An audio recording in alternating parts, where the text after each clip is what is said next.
Bonsoir messieurs, dames. Merci d'être avec nous ce soir. Je vais vous donner l'ordre du jour.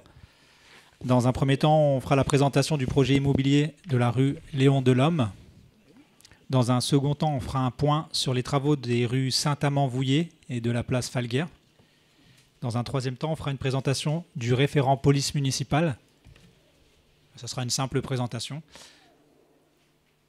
Il y aura 10 minutes, on le fera après. Ouais. Et donc je vais laisser Monsieur Bruno de Gabrielli présenter l'équipe entière peut-être et présenter le projet.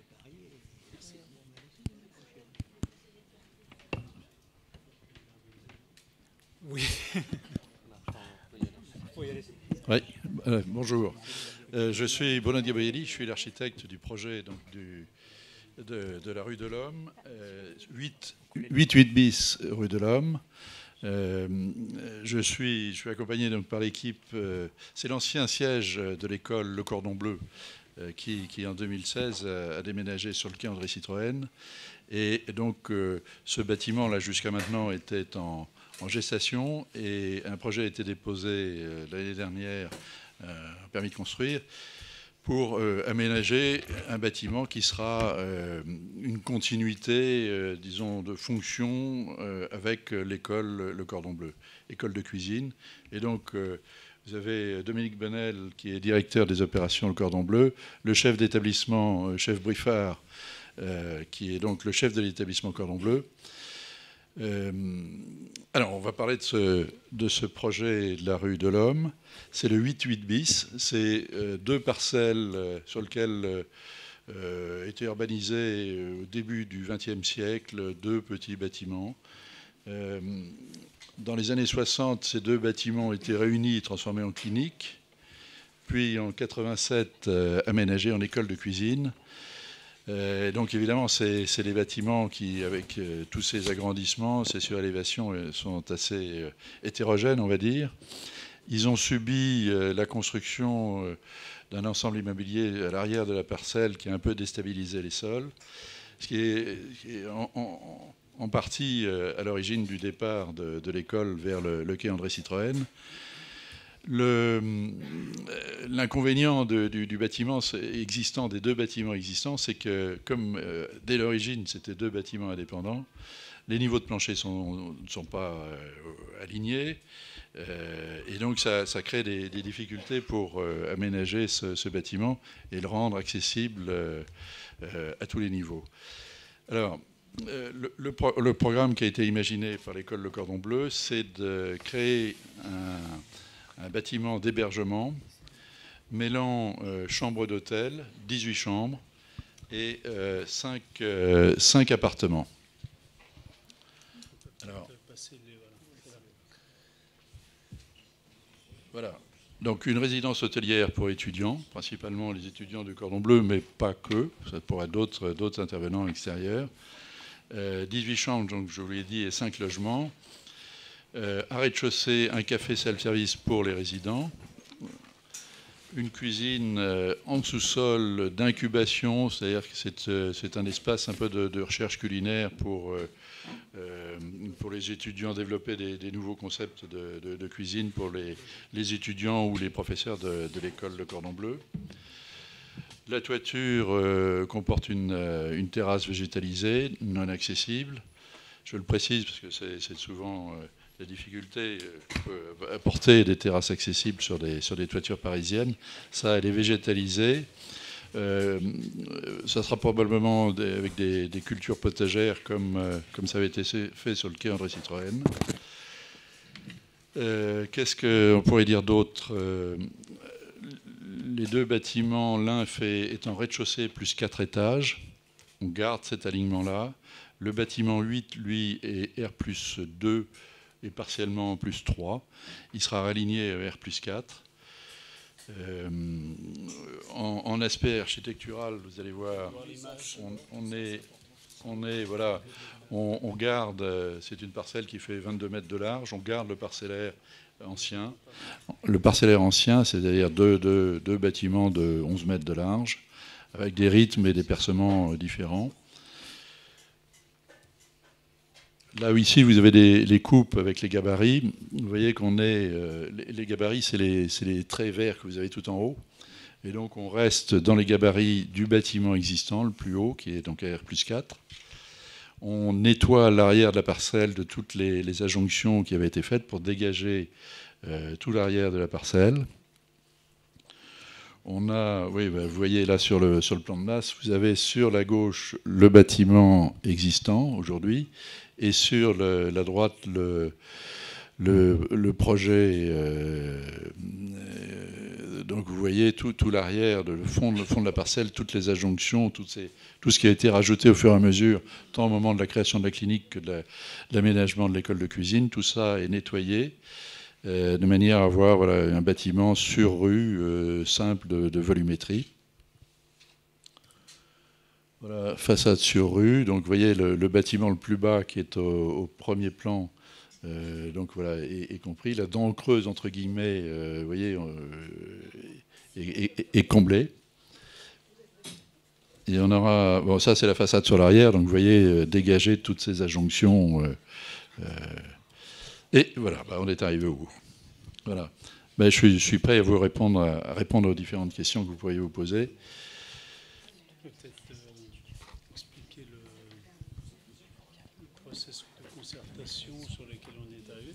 Alors oui, ce que je n'ai pas précisé, c'est qu'il y a eu un long processus de concertation, tant avec la mairie du 15e qu'avec les riverains, pour arriver à un consensus qui satisfasse les avis et les craintes de chacun.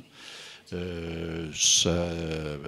a pris donc en compte là, disons un bâtiment plus modeste que les capacités du terrain on leur aurait permis.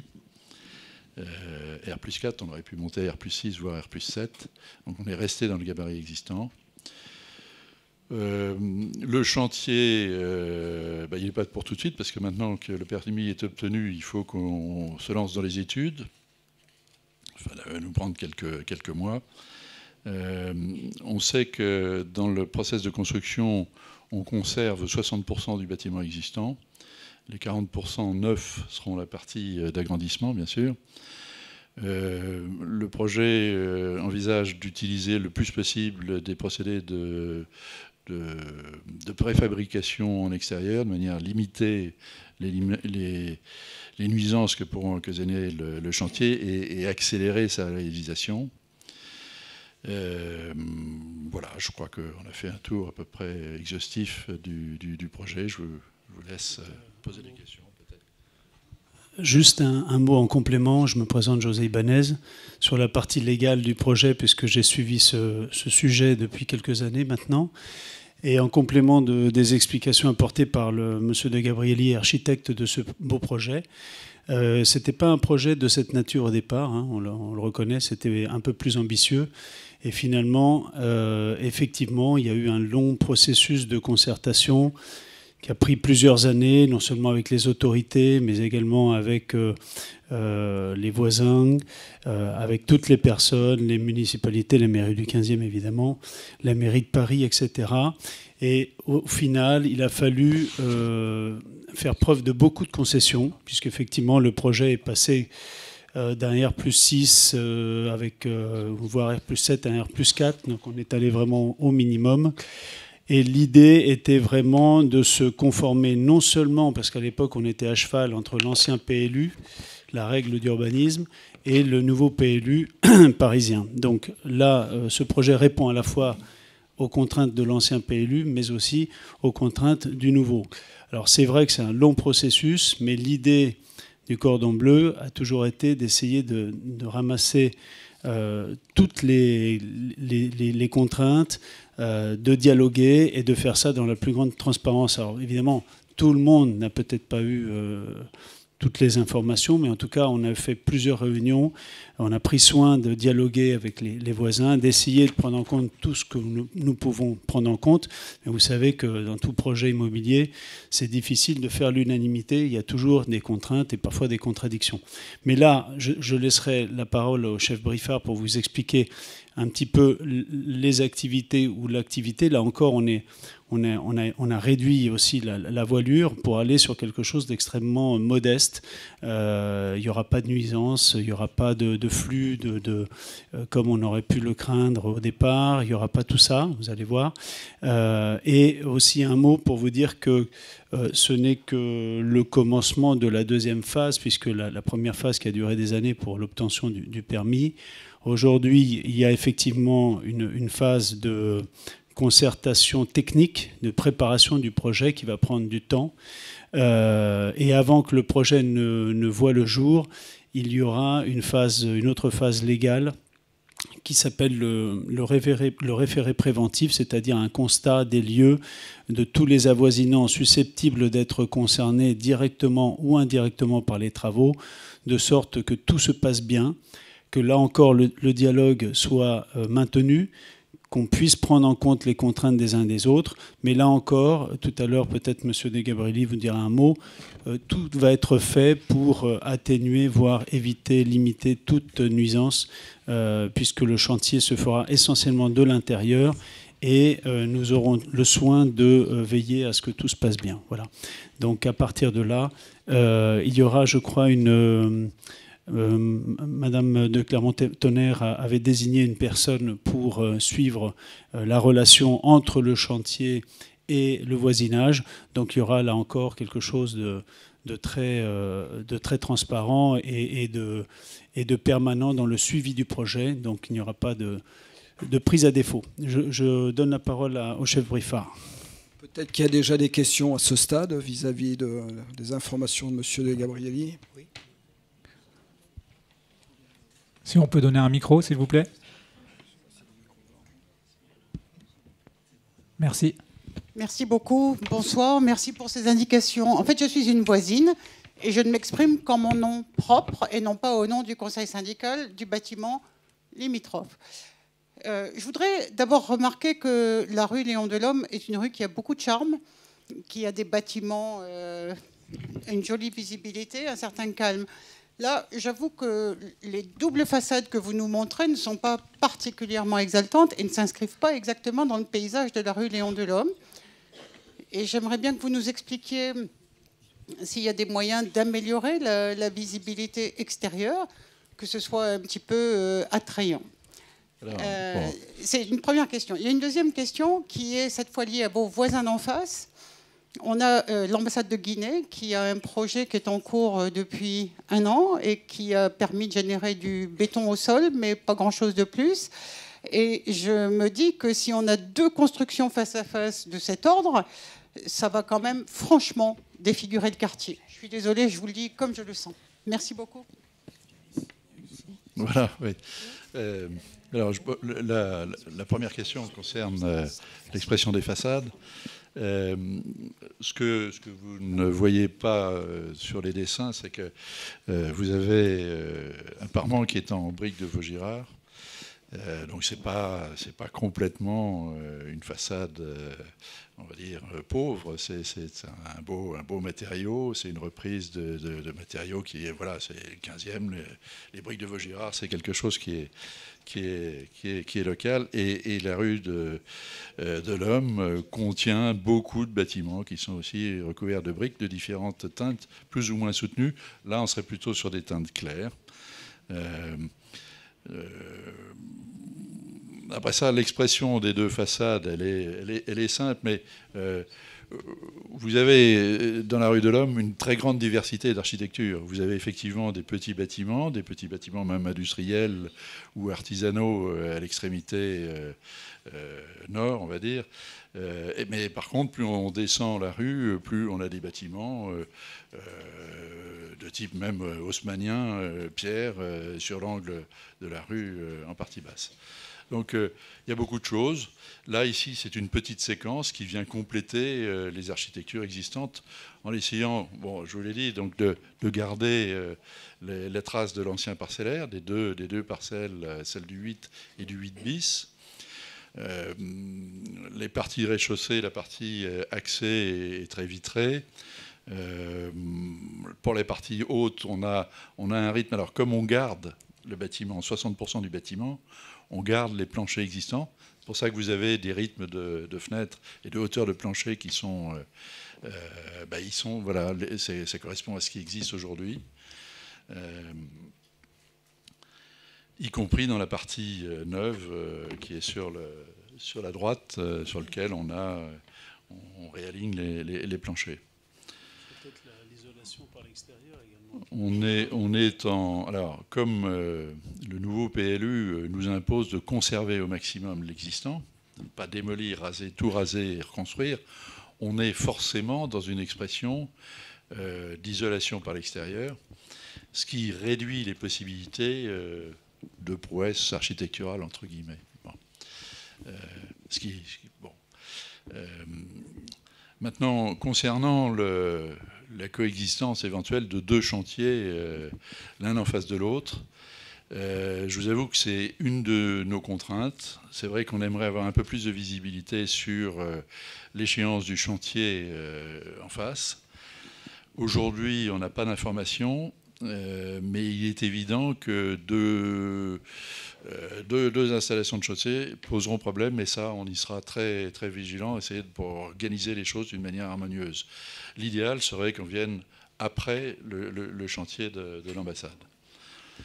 Mais au jour d'aujourd'hui, on n'a aucune information, et ni la mairie du 15e non plus. Voilà. Alors, c'est un chantier qui ne part pas de zéro, et donc il n'y a que des démolitions très partielles, et c'est des compléments de construction. Donc on a des besoins en infrastructure de chantier beaucoup moins importantes que le chantier d'en face. Et une grande partie des installations de chantier pourront, à part les livraisons à certains moments, pourront être intégrées dans le bâtiment existant.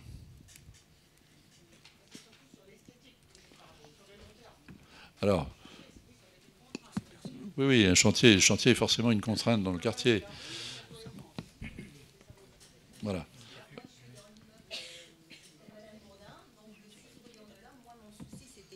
Commencer les travaux et si un référé préventif allait être fait. Oui. Parce que le mur étant mitoyen, je pense qu'on va être pas mal secoué, mine de rien. Et on voudrait bien que les choses se fassent en bonne et due forme. Voilà. Tout ça, on prendra contact avec vous au moment de la préparation du chantier. Oui, parce qu'on n'a pas été tenu au courant de toutes les autres réunions. On a été informé de rien du tout. Non, c'était devant le fait accompli. Voilà, oui. Ça, on s'en excuse. On a essayé de rassembler tout le monde, mais effectivement, il y a eu... oui, mais les voisins qui étaient vraiment le 6 n'ont pas été prévenus. Donc c'est quand même un peu gênant. On s'est adressé effectivement aux associations qui étaient au pourtour du terrain. Effectivement, on n'a pas contacté chaque copropriété individuellement. Mais on le fera au moment de la préparation du chantier et au moment où on fera ce référé préventif. Alors, par rapport au sous-sol existant, on garde les mêmes gabarits de sous-sol, donc on ne va pas creuser plus profondément. Donc les fondations du bâtiment qui sera construit partira des fondations existantes. Il y aura des renforcements de fondations pour pouvoir stabiliser les mouvements qui avaient été créés au moment de la construction des bâtiments qui donnent là, sur la rue de Beyrouth. Mais ça, c'est des renforcements. Hein, c'est pas de la construction neuve. Les bâtiments auront, ils seront. Voilà. On tiendra compte des deux contraintes, des deux mitoyens de chaque côté. Voilà. La petite maison et l'immeuble plus important. Voilà. Je me permets juste pour des petites raisons techniques de bien vous rappeler, on va prendre les questions sans problème. Juste parlez bien dans les micros, s'il vous plaît. Attendez d'avoir le micro pour pouvoir parler parce que c'est enregistré et ensuite sinon on ne comprend pas exactement le fil de la conversation si vous ne parlez pas dans les micros. Donc parlez bien dans les micros, s'il vous plaît. Merci beaucoup.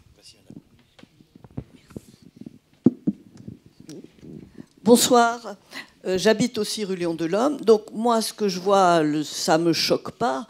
C'est un bâtiment qui a déjà été surélevé en partie et transformé, puisqu'avant c'était une clinique. Donc là, il s'agirait de R+5. R+4. R+4. R+4, comme c'est aujourd'hui. D'accord. Pour le bâtiment le plus haut. Qui s'alignerait sur la plus grande hauteur. Voilà, c'est ça. Donc ça ne me choque pas. Par contre, je m'inquiète beaucoup plus sur ce qui se passe en face, sur le terrain de l'ambassade de Guinée, parce qu'on a vu des gens s'agiter sur un chantier pendant une semaine avant les Jeux Olympiques.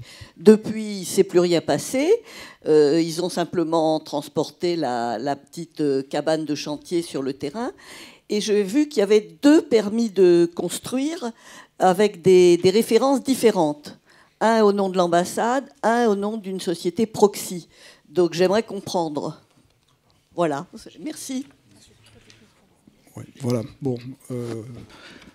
Moi, je ne vais pas pouvoir trop m'exprimer sur le projet du bâtiment d'en face, mais effectivement, Madame de Clermont-Tonnerre et la municipalité sont assez ennuyés parce que c'est quand même une ambassade. Ils avaient un délai qui a été dépassé, donc ils ont redéposé pour être repoussés les délégués légaux et les délais légaux. Et donc, à ce jour, c'est vrai qu'il y a un point d'interrogation sur la nature même du projet. De toute façon, il y aura... D'abord, comme on l'a rappelé tout à l'heure, on ne pourra pas commencer le projet tout de suite. Ça va prendre des mois, peut-être une année. Donc tout ça va évoluer. Mais ce qui est important, effectivement, c'est que la coexistence, en cas de permanence de cette emprise de voirie, et encore une fois, on n'a pas les informations, on aimerait bien les avoir, ni le planning, et on n'est pas associé à ce chantier-là. Mais toujours est-il que nous, on s'adaptera, puisqu'on vient après, et on s'adaptera de sorte qu'il y ait le moindre de difficultés possible, et pour la circulation, et évidemment, dans le cadre de la coexistence.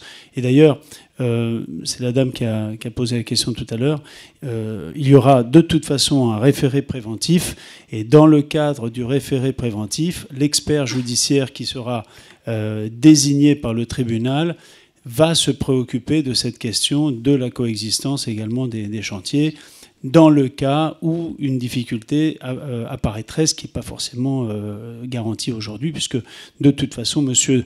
De Gabrielli, architecte de l'opération, va également intégrer tout ça dans son processus technique. Voilà. Oui, bonsoir. Je suis aussi de la rue Léon Delhomme et du bâtiment juste à côté. Tout à l'heure, vous avez dit on va préserver l'existant, etc. Alors moi, je ne vois pas très bien votre document, mais aujourd'hui, sauf erreur de ma part, le cordon bleu, il y a un premier étage. Est-ce que vous allez raser cet étage-là? Parce que j'ai l'impression que finalement, on a des baies vitrées. Enfin, j'ai l'impression que tout va être démoli. Qu'est-ce que vous allez conserver de la façade existante? La partie qui est sur la gauche, qui correspond au 8 bis, aujourd'hui, il est en R+3, plus un étage qui est habillé avec des ardoises, qui est un étage droit, mais habillé d'ardoises, sans fenêtre. Donc là, on va évidemment ouvrir des fenêtres. Les 4 fenêtres que vous voyez seront ouvertes sur cette partie-là.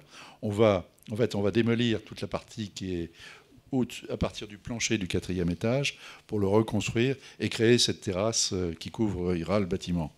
Sur l'autre côté, les 2 niveaux, plutôt le premier étage est conservé et les 3 autres étages sont créés en neuf.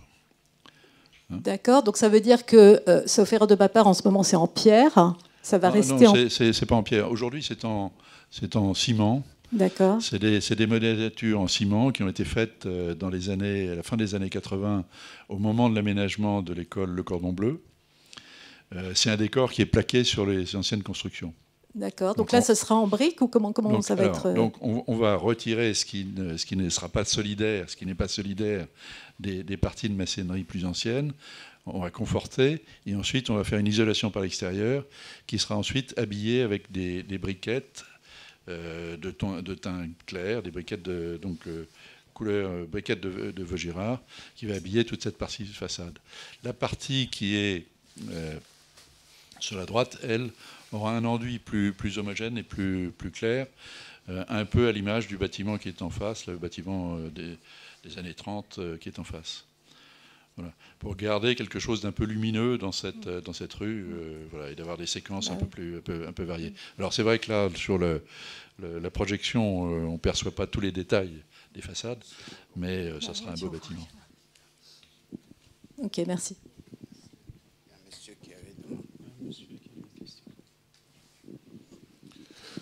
Oui, bonsoir, Gérard Deragobian. Je suis à la fois copropriétaire du 4A rue Marmontel, donc qui est la copropriété qui est derrière, donc pas sur la rue Léon Delhomme, mais la copropriété qui est derrière, et puis aussi une association qui s'appelle Respiration Paris 15. Je voudrais d'abord vous remercier pour cette réunion et puis pour les différentes réunions qu'on a eues qui ont permis effectivement de mieux connaître ce projet. J'avais demandé que ce conseil de quartier, effectivement, pour tous les habitants autour, puisse être informé comme il se doit, et je vous remercie de le faire. Alors avant de poser mes questions, peut-être sur l'ambassade de Guinée, peut-être pour répondre à la question de la dame, il y a effectivement 2 permis. Il y a un permis Ville de Paris et un permis État. Et en fait, initialement, l'ambassade de Guinée avait dit qu'ils voulaient construire sur le permis Ville de Paris. Et je crois qu'ils ont écrit au mois d'octobre ou novembre au maire du 15e, Philippe Goujon, pour lui dire que finalement, ils allaient sur le permis État, qui est un permis en fait, qui donne la possibilité de faire des locaux à usage diplomatique. Bon, après ça, sur les détails, parce que l'ambassade de Guinée, c'est toute une aventure à épisodes, je n'y reviendrai pas. J'ai 2 questions en fait à vous poser. La première, qu'on n'avait pas eu l'occasion de poser parce que je n'étais pas au courant du sujet. La première, c'est qu'il semblerait, le permis, dans un premier temps, a eu un avis défavorable de l'inspection des carrières, qui vous a demandé en fait de faire des forages pour effectivement voir un peu l'impact sur le sol. Donc je fais partie de la copropriété dont la construction d'ailleurs a généré des gros problèmes à votre bâtiment. Donc logiquement et réciproquement, on s'inquiète un petit peu des travaux de notre côté. Et j'ai vu donc l'étude. Est-ce que vous pouvez nous en dire plus sur effectivement le sous-sol d'une part, et d'autre part, j'ai cru comprendre qu'il y avait des préconisations pour faire très attention justement pendant la construction, pour vérifier qu'il n'y avait pas d'impact au-delà du référé préventif qui me semble indispensable. Il faudra, je pense, vérifier pendant la construction qu'il n'y a pas d'impact et qu'il n'y a pas d'effets collatéraux sur les immeubles avoisinants. Et après, j'ai une deuxième question qui n'est pas du tout sur le bâtiment, mais qui est sur son usage. À un moment, il avait été question que vous puissiez accueillir en fait, dans la cafétéria ou dans l'appart un espace de restauration ouvert au public. Vous n'en avez pas du tout parlé. Est-ce que c'est complètement abandonné ou est-ce que c'est quelque chose qui pourrait effectivement voir le jour? Voilà mes 2 questions. Alors, ouais, je vais commencer par la première question concernant le sol d'assises du bâtiment. Oui, il y a une longue histoire de construction de bâtiments autour et d'impact des constructions sur les uns et sur les autres. Effectivement, votre copropriété, au moment de la construction, il y a eu un accident, on va dire, un accident de chantier où un mur de soutien n'a pas tenu comme il aurait dû tenir, et donc ça a déstabilisé les parcelles qui étaient derrière ce mur. C'était au moment de la construction des sous-sols de votre copropriété. Bon. Alors, effectivement, il y a eu une observation au moment dans l'instruction du permis de construire, c'est que le service des carrières a dit « mais attendez, j'ai pas vu d'étude de sol ». Et donc, on a fourni l'étude de sol. Et dans cette étude de sol, il y a le bureau d'études de sol a préconisé 2 types de fondations, par pieu ou par micro-pieu. Et dans l'avis de l'inspection des carrières, ces deux techniques ont été retenues et validées par l'inspection des carrières. Voilà. Et par contre, vous avez qu'un niveau de sous-sol, mais... Alors, on n'a qu'un seul niveau de sous-sol qui est... J'ai compris que vous alliez creuser un peu plus, quand même, un petit peu, non? Oui, il y aura des reprises en sous-œuvre, simplement pour avoir une hauteur sous plafond dans ce premier sous-sol et unique sous-sol. C'est-à-dire on va réaligner en périphérie toutes les fondations des deux parties de bâtiments qui n'ont pas toutes été construites de la même manière. Là, donc, ça fait partie des études qu'on va avoir pour savoir exactement donc, comment bien reprendre l'assise du bâtiment conservé et y intégrer l'accroche des micropieux destinés à stabiliser complètement et assurer la stabilité du bâtiment, du futur bâtiment. Ces techniques de reprise de fondation ne sont pas destructives par rapport aux techniques qui avaient été employées sur votre parcelle. Donc ça n'aura pas d'incidence sur les bâtiments en périphérie. Ce qu'on peut dire aussi, c'est que on n'est pas sur une zone de carrière souterraine, on est sur une zone où les carrières ont été exploitées par voie aérienne, c'est-à-dire simplement en creusant une fosse pour aller chercher les pierres au niveau de la couche de calcaire. Et cette zone a été remblayée ensuite avec des rebuts de carrière qui sont stables tant qu'on n'y touche pas. Mais dès qu'il y a des infiltrations d'eau ou des mouvements, ces sols peuvent bouger. D'où la technique de créer des puits ou des pieux ou des micro-pieux pour aller chercher le bon sol d'assise qui est situé aux alentours de 9 mètres sous la surface de la rue. Voilà les explications techniques au stade actuel. Évidemment, au moment de l'élaboration du projet définitif, là, tout ça va être approfondi. Il y aura des études, effectivement, de sol complémentaires pour avoir exactement la technique et les détails et le nombre de micro-pieux installés. Tout ça, évidemment, pour ne créer aucune nuisance autour du terrain. Je me permets juste un petit mot avant de donner le micro au chef Briffard. Je comprends la question et derrière le traumatisme du passé, parce que pour ceux qui le savent, il y a un peu moins de 20 ans peut-être, Bouygues avait effectivement à l'époque, il y avait une décompression. Plus de 20 ans déjà, ça passe vite. Avant 2000, oui. Figurez-vous que moi j'y étais, donc c'est pour ça que je ne vois pas le temps passer. Bouygues, de mémoire, un sous-traitant de Bouygues avait décomprimé le terrain de la rue Léon Delhomme et le bâtiment Cordon Bleu par un effet de butonnage qui avait mal été maîtrisé, mal réalisé. On n'est plus du tout, dans la même configuration. Et l'avantage qu'il y a, c'est que nous bénéficions des études, des analyses qui avaient été faites à l'époque de l'expertise judiciaire. C'était pendant un préventif Bouygues. À l'époque, Monsieur Journet, expert judiciaire, et tous les meilleurs experts de la place de Paris en termes de sous-sol et de problématiques de sol étaient réunis autour de la table. Donc le rapport qui a été produit et les conclusions sont des informations qui, évidemment, seront prises en compte. Mais surtout, on recommence aujourd'hui avec des études de sol qui vont être complémentaires à tout ça. Donc rassurez-vous, s'il y a un sujet qui va être maîtrisé et surmaîtrisé, c'est celui-là. Et de toute façon, on n'est pas du tout dans la même configuration et dans la même situation de risque. Voilà.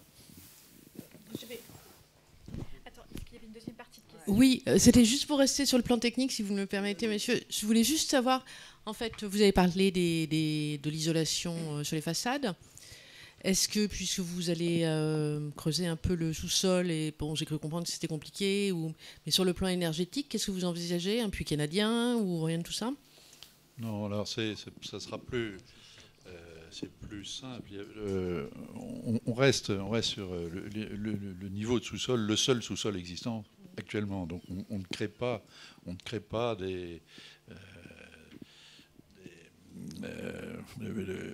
la surface de la parcelle est tellement petite qu'il n'y aurait pas la place de faire comme ça des puits canadiens. Bon. Donc, canadien, ça peut se faire pour une maison individuelle, donc pour le bâtiment. Oui, mais il faut que vous ayez un terrain autour pour pouvoir le faire. Non. Bon, là, il n'y a pas de sol naturel sur cette parcelle. Sauf une petite courette, mais voilà. Ce qui ne sera pas suffisant pour pouvoir utiliser cette technique. Mais par contre, tout ce qui est ou pompe à chaleur, ou on essaiera un raccordement sur les réseaux de chauffage urbain et de Climaespace, si on y arrive. Les démarches sont lancées. Bon, on va voir ce que donne tout ça. Donc on n'est pas forcément sur quelque chose de particulièrement écologique dans la construction, quoi. Ah, et il faut répondre aux attendus du nouveau PLU, et qui est très en avance sur les réglementations thermiques existantes. Et on le respectera. Donc on sera plus respectueux que si on avait commencé le chantier l'année dernière. Voilà. Peut-être un PLU bioclimatique, je rappelle. PLU dit bioclimatique, oui. Dit. Non, juste un point peut-être pour rassurer les gens du voisinage. Il a été évoqué lors d'une dernière réunion de faire un comité de pilotage dans lequel seraient représentées les copropriétés avoisinantes. Est-ce que vous pouvez confirmer que ce comité de pilotage aura bien lieu avec des représentants, effectivement, peut-être des copropriétés qui n'avaient pas été associées aux discussions initiales qu'on a eues initialement? Non seulement on vous le confirme, mais de toute façon, c'était un engagement qui avait été pris vis-à-vis de la mairie et vis-à-vis de Madame de Clermont-Tonnerre, qui sera mis en place sous son égide, enfin sous l'égide de la mairie. Donc là-dessus, il n'y a pas de difficulté. Merci. Depuis le début, on a été en toute transparence avec la mairie. On a consulté 2 fois le maire de la mairie du 15e, avec Madame de Clermont-Tonnerre. Monsieur Cointreau, propriétaire, était présent à ces 2 fois également. Et on s'est conformé au fur et à mesure de l'évolution du projet et pour arriver à ce projet-là. Mais croyez bien qu'il était beaucoup plus ambitieux au début. Bon, après, aujourd'hui, on se conformera. Moi, je vais revenir par rapport à ceux qui étaient présents encore jusqu'à 2016, jusqu'à mi-2016, puisqu'on a déménagé de la rue des Lhoms en juin pour être sur juillet à l'exploitation, donc sur les quais. Et ceux qui ont connu l'exploitation avant, effectivement, il y avait quand même du mouvement un petit peu dans le quartier, puisqu'il y avait quand même des étudiants d'un certain âge, puisque la moyenne de nos étudiants à l'Institut Cordon Bleu, c'est 27 ans. Donc vous avez quand même des gens d'une certaine maturité. On a des étudiants qui ont pour les 2 tiers un niveau minimum de niveau licence. Donc vous voyez, j'ai des doctorats aussi. Donc on a quand même des personnes avec lesquelles on a rarement quand même des soucis. Au-delà de ça, l'exploitation aujourd'hui sera vraiment très très minime. Avant, il y avait quand même des étudiants, il y avait beaucoup de livraisons, parce qu'effectivement, quand on est dans une école de pâtisserie, de cuisine, de boulangerie, il faut de la marchandise, il y avait des poubelles, il y avait des fours, il y avait des extractions, etc. Maintenant, les odeurs éventuellement, surtout sur un vieux bâtiment. Mais aujourd'hui, on est loin de tout ça, puisque maintenant, ça va être surtout un dortoir. Et puis on a une cuisine qui fait 40 mètres carrés, je crois. Donc vous voyez, c'est rien. Et vraiment pas une cuisine de fabrication, mais une fabrique de recherche. Donc avec un matériel, les poubelles, elles sont presque inexistantes. Donc on n'est pas du tout sur la configuration de ce qu'on peut avoir maintenant au quai André Citroën, où là on a un mouvement, on a un institut avec beaucoup d'étudiants, etc. Vous avez eu le nombre de chambres, c'est 18 chambres plus 5 appartements, c'est rien du tout. Hein. C'est pas, pour un bâtiment de ce niveau-là, c'est vraiment peu de choses.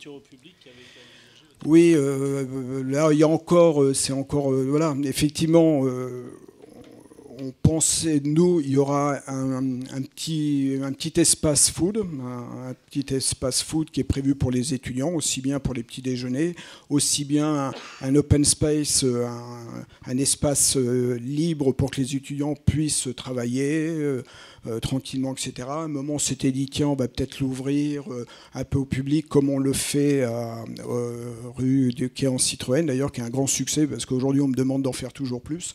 Donc, mais finalement, je ne suis même pas sûr qu'on ira sur cette voie-là. Ça aurait été simplement d'avoir un petit café avec des croissants frais, du pain, que tout est réalisé maison, avec de la haute qualité.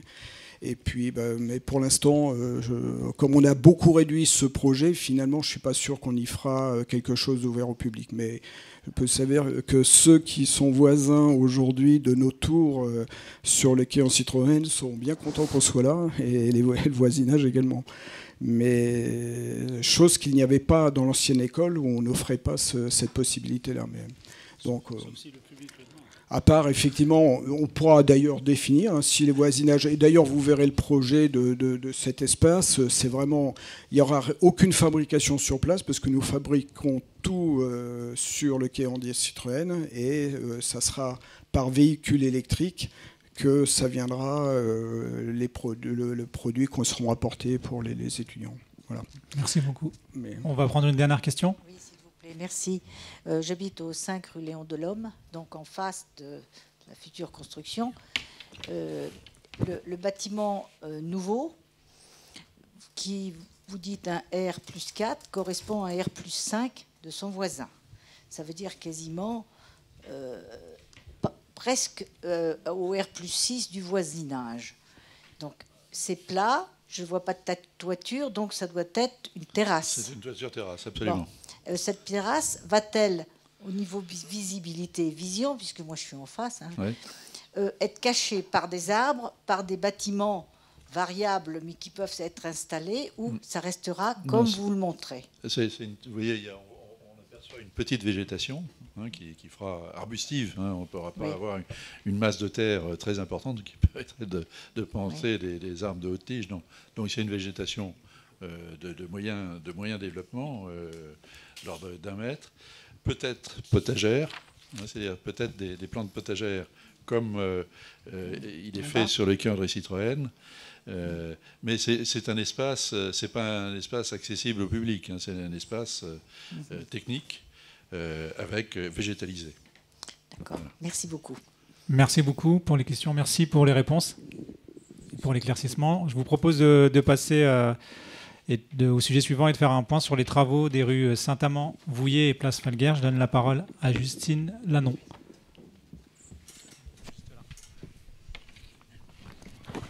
Bonsoir à tous. Oui, vous m'entendez bien. Madame Lannon, vous voulez qu'on mette le... Oui, je veux bien. Oui, je pense aussi. Merci.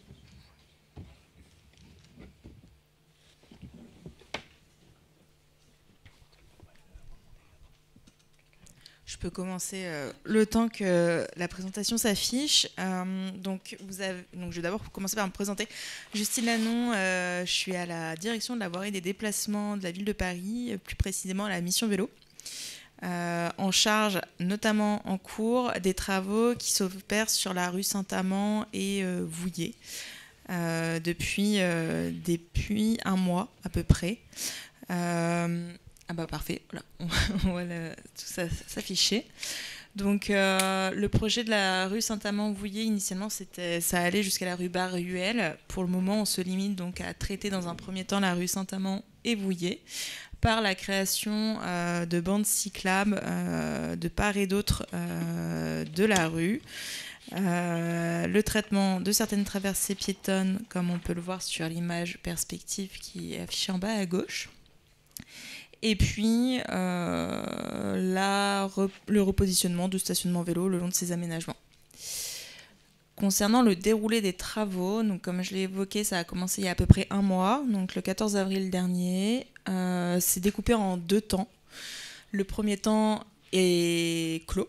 C'était du 14 avril jusqu'au 21 mai dernier, qui concernait donc la réalisation des aménagements cyclables sur la rue Saint-Amand entre la place d'Alray et la rue La Brouste.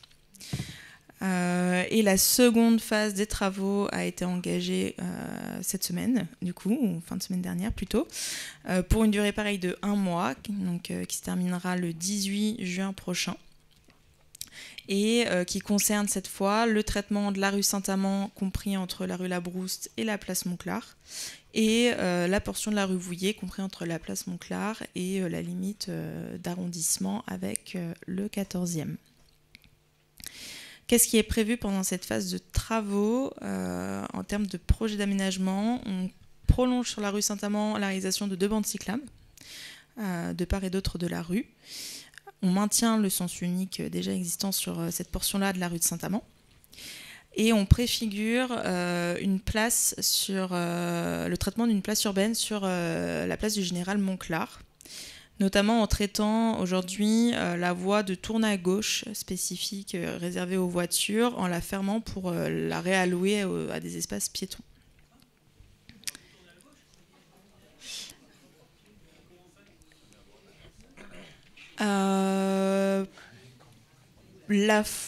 Sur la suite, donc sur la rue Vouillé, on insère une bande cyclable depuis l'est vers l'ouest, donc vers les bords de Seine, et dans l'autre sens, on maintient le couloir bus existant. On vient faire un petit coup de propre en reprenant le marquage qui est pas mal effacé sur le secteur, mais on n'ira pas beaucoup plus loin. En termes d'impact travaux, je pense que vous en avez déjà pu vous en rendre compte actuellement puisque c'est en cours, mais on a des emprises qui sont en place et donc on a neutralisé du stationnement. donc notamment du 31 au 35 actuellement sur la rue Saint-Amand. Et au 57 jusqu'à la limite du 14e arrondissement, on a aussi des emprises qui ont été mises en place. Concernant la condition de circulation, normalement il n'y a pas d'impact d'un point de vue circulation routière, parce qu'on maintient les deux sens de circulation sur la rue Vouillet. Voilà, n'hésitez pas si vous avez des questions, je pourrais y répondre. On va commencer par une ou deux questions autour de la table auprès des conseillers de quartier et on passera le micro à la salle ensuite. Merci. Oui, bonsoir. Merci Madame Lannon pour la présentation. Juste deux petites questions sur la réalisation des aménagements. La première, c'est on n'a pas de reprise du revêtement du tout, je pense ni sur Saint-Amand ni sur la rue de Vouillet. Il est quand même très très ancien et très abîmé, au point que sur la rue Saint-Amand, on a des pavés à nu dans ce qui est la nouvelle piste. Donc c'est vrai que c'est pas très engageant et au point d'être à la limite dangereux à certains endroits. Quoi, donc il n'y a pas forcément de miracle à faire en reprenant tout, mais il y a quand même des trous qu'il faudrait au moins reboucher pour pouvoir circuler sans risquer de tomber. Et l'autre point, c'est qu'il y a eu des déplacements d'arceaux. En fait, je ne sais pas combien ça fait en net. Je pense qu'on gagne en arceau vélo sur la rue Saint-Amand entre ce qui est parti et ce qui est revenu. Néanmoins, on a un gros déficit tout autour maintenant de la place d'Alleray, où il n'y a plus rien du tout. Et donc il y avait déjà des vélos garés sur le trottoir avant, sur les croix Saint-André, au début de la rue d'Alleray, côté de la rue qui est juste au bout de la rue là. Et je pense que c'est pire depuis que les arceaux qui étaient devant Orange au début de la rue Saint-Amand ont disparu. Donc je pense qu'il y a quand même vraiment besoin de trouver un endroit où on reposait plus proche de la place d'Alleray pour essayer de couvrir au moins en partie la demande à cet endroit-là.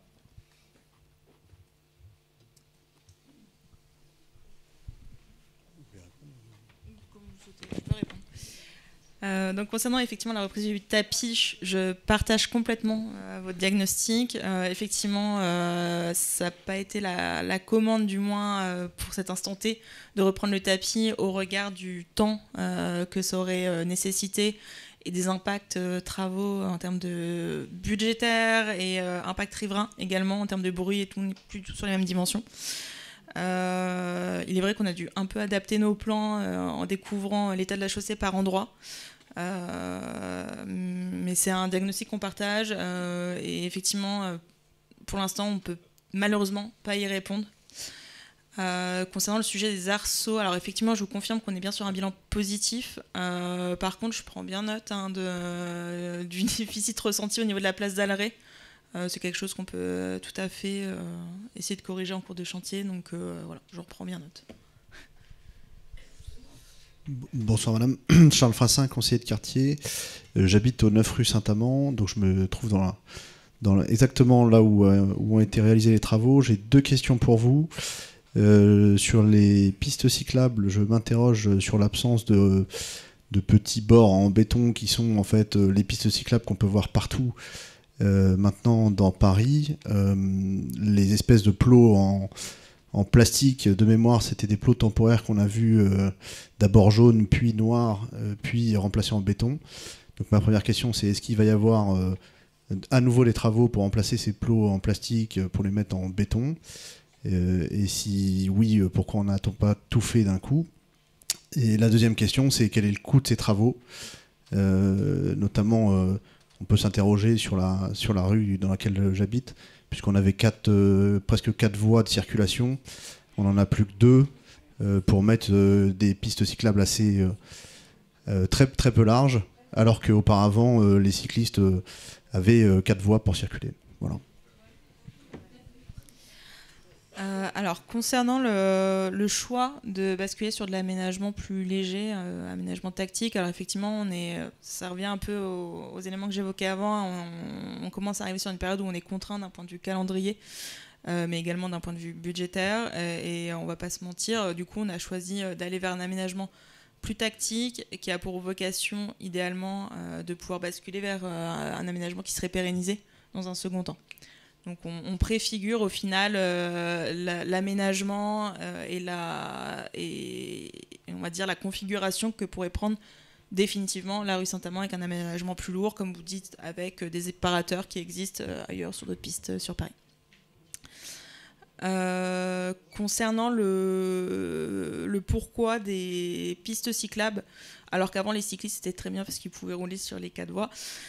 L'enjeu là, c'est de séparer les cyclistes justement de la circulation, puisque 4 voies très larges, ça incite à la vitesse, ce qui n'est pas forcément le meilleur critère en termes de sécurité pour des cyclistes, y compris des cyclistes avec des enfants potentiellement. Hein, c'est ce qu'on vise quand on développe des aménagements cyclables, c'est que tout type de public puisse se sentir à l'aise à vélo dans Paris, donc y compris des enfants et des personnes âgées.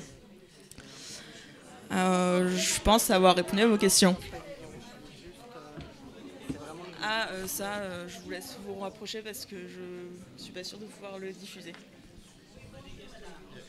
Attends. Ouais. Sans micro, on peut pas vous entendre, madame. Il y avait le monsieur là. Allez-y, monsieur. Après, il est... J'ai plusieurs questions. Donc, j'habite à l'immeuble Parnassium depuis 40 ans. Donc, déjà, je rejoins les remarques.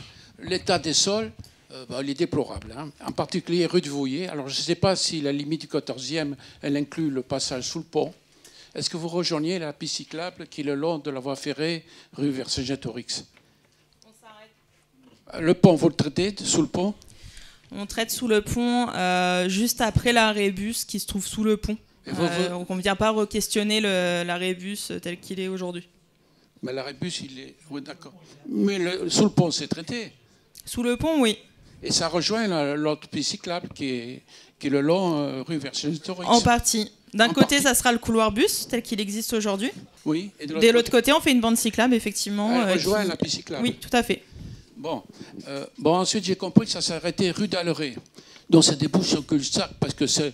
le trafic, il est très faible. Hein. Moi, je suis moi-même cycliste. Il y a un vélo tous les quarts d'heure. Hein. Bon, alors, on peut se demander s'il n'y a pas des priorités hautes. Par contre, je vous pose la question du trottoir. Le trottoir, rue Saint-Amand, il est désastreux. Alors, j'avais déjà posé la question à mon président conseil, si on ne pouvait pas au moins végétaliser la partie entre les arbres. On m'a répondu qu'il y avait de l'électricité dessous, je sais où c'est contre le mur du Parnassium, il y a de la place. Alors pourquoi on ne traite pas le trottoir? C'est plein de bosses, et les piétons, on n'en tient pas compte. En plus, c'est dangereux maintenant pour traverser, il faut vraiment faire attention aux vélos qui arrivent, même s'il n'y en a pas beaucoup. Pour sortir du parking, on ne voit plus rien à gauche. Hein. Bon, ça, c'est remarqué. Bon, et en plus, alors, des remarques de détail, on a enlevé les containers qui servaient à déposer les bouteilles, les cartons et tout ça. Bon, ils ont disparu. Il y avait un banc qui était à la sortie du passage vers le parc. Le banc a disparu. Il était enlevé d'ailleurs par un Rom qui ne parlait pas français. Et on a fait un plan incliné qui débouche à la place, qui débouche sur rien du tout. Je ne comprends pas. Il y a un autre plan incliné qui débouche sur un passage pour les piétons, mais celui-là, il débouche sur rien du tout. Bon, qu'est-ce que j'avais encore à dire? Bon, il y a en plus, oui, il y a des marquages au sol. Je n'ai pas compris à quoi ils servaient. Juste à droite, il y a des carrés. On se demande à quoi ça sert. Est-ce qu'on peut déjà répondre à tout ça? On va arrêter de consulter un peu les voisins. On nous fait... Bon. Merci. Pourquoi pas? Alors, concernant les bacs de tri, qu'on appelle les tri libres à Paris, ils vont être positionnés.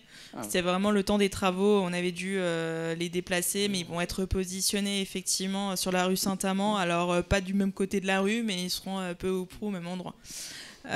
Concernant le banc, pareil, il va être positionné. Alors, si on va en retrouver un parce qu'on les repositionne de fait, donc c'est des aléas de chantier, mais...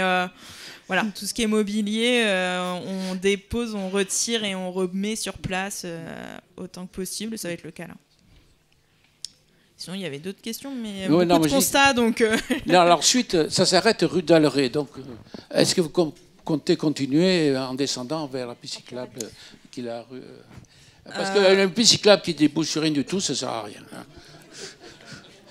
On va reprendre sur Place d'Alleray, effectivement, ça s'arrête parce que pour l'instant, le programme n'a pas été encore stabilisé. C'est des échanges en cours et qui doivent encore se tenir avec la mairie du 15e. Voilà. Oui, vous voyez quand même sur le plan que l'objectif, c'est de compléter l'axe pour aller jusqu'à la place Cambronne. Donc d'aller sur Baruel et Cambronne dans la foulée. Et madame, pour la question, juste si on peut lui donner un micro. Après, on passera là-bas après. Merci bien, monsieur. Madame Leroy, j'habite 7 rue Saint-Amand. Un jour, on est arrivé à réaliser qu'il n'y a plus de parking devant notre immeuble. Il y a 350 appartements dans notre résidence. Je ne parle pas de Parnassium, on est l'autre immeuble. Il n'y a pas de parking. Ça veut dire, pendant les déménagements, qu'est-ce qui se passe? On a des artisans toute l'année qui viennent, qui stationnent devant des meubles avec leur... On est tous en train de changer nos fenêtres pour raison d'écologie. Les plombiers, ils vont tout. Je suis très contente de savoir que le plan n'est pas stabilisé. Parce qu'il faut peut-être demander aussi aux résidents qui habitent, on est tous pour les vélos, c'est très bien.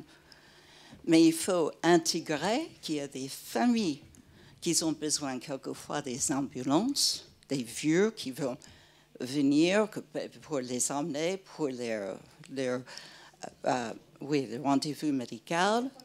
Il n'y a pas de possibilité. Il y a une partie de livraison devant le Parnassium, mais pas pour nous. Il y a, je ne sais pas combien de mètres, c'est loin, non? Donc, c'est raison pratique de vie quotidienne familiale.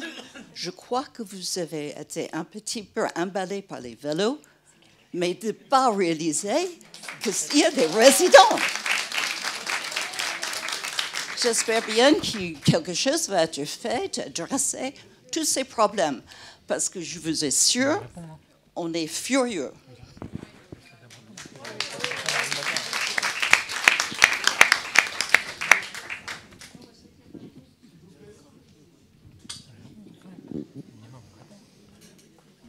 Est-ce qu'on peut répondre ou... Alors, je ne vous apporterai pas une réponse politique parce que je ne suis pas politicienne. Moi, j'ai un programme, je l'applique, je suis technicienne. Bah, chacun son métier. Je ne parlerai pas à la place d'autres. Est-ce qu'il y a eu des études de fait auprès des habitants? C'est ça la question derrière, en fait. Peut-être qu'on peut préciser la question, c'est quelles études ont été menées auprès des habitants avant de décider de ces travaux? S'il y en a eu qui ont été faites. Merci Charles. Voilà. Mais effectivement, les travaux qu'on mène ont pour objectif de trouver l'espace pour les cyclistes, trouver de l'espace pour les...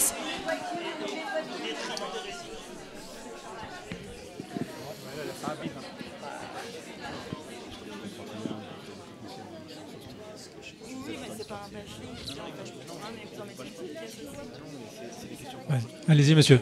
Oui, bonjour. Je suis résident également de la résidence Le Parnassium. J'habite dans le quartier depuis 30 ans. Et j'avais quelques questions à vous poser. La première, c'est effectivement qui a mené l'étude et est-ce que cette étude de voisinage avec les conseils de quartier a été réellement menée ou pas, puisque je pense que c'est une obligation en principe. Est-ce qu'on a regardé effectivement les impacts pour les personnes handicapées et âgées, puisque cette rue était une rue apaisée avant que ces travaux passent.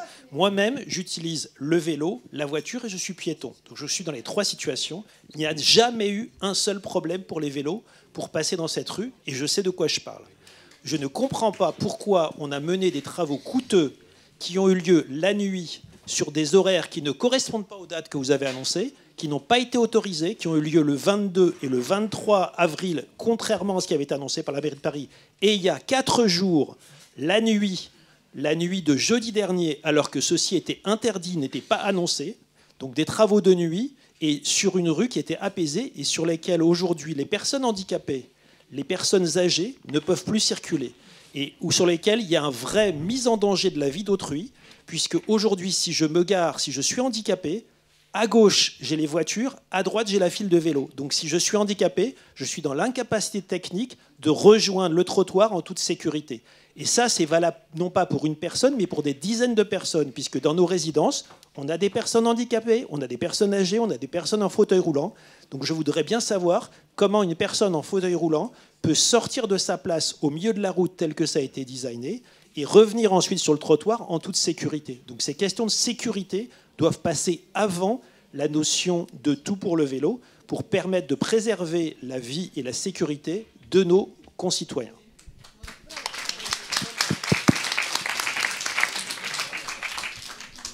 Oui, bah, c'est juste une question sur l'exécution des travaux. On va peut-être répondre avant. Bon ouais. Alors, concernant les... Et ça va me permettre de rebondir aussi sur les artisans.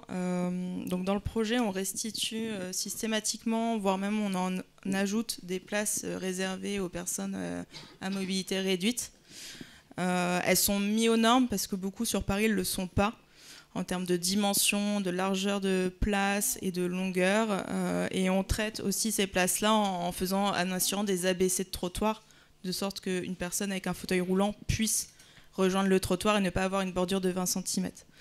Concernant l'accès aux artisans sur la rue, de la même manière, on a restitué des places de livraison. Les places de livraison sont autorisées aux artisans sur une durée limitée.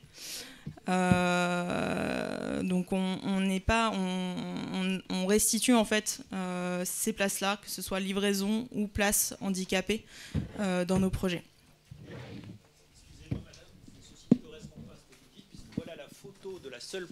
Voici la photo de la seule place handicapée qui reste. Et comme vous le constatez, la personne handicapée est obligée de sortir.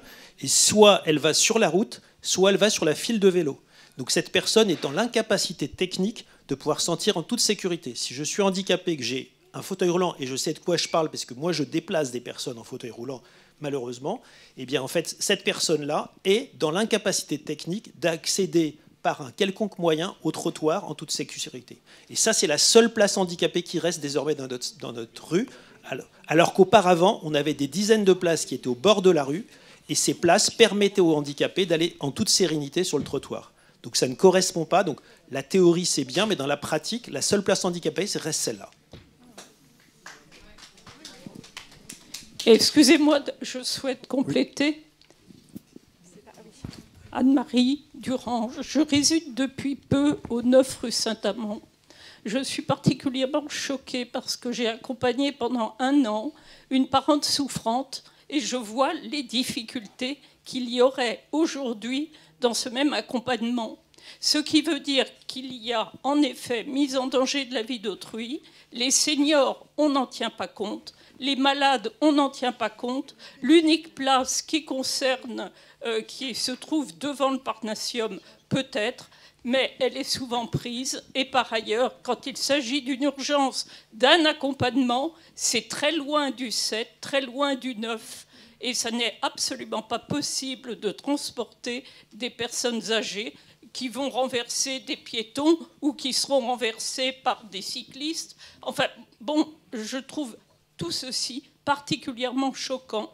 J'arrive dans cet appartement, je découvre cela, j'ai fait le test, il est absolument impossible de s'arrêter. Si on ouvre la porte pour venir chercher la personne âgée qui se trouve à droite et non pas au volant, il est impossible, on risque de créer un accident avec les cyclistes. Donc je tiens véritablement à vous dire également que tout le personnel soignant ne pourra pas venir, ne pourra pas assister ces personnes. Et j'ai fait participer à mon accompagnement beaucoup de personnel soignant et il n'y aura pas de possibilité pour les infirmières, pour les médecins. Donc je vous en supplie, rectifiez, mettez-nous des emplacements.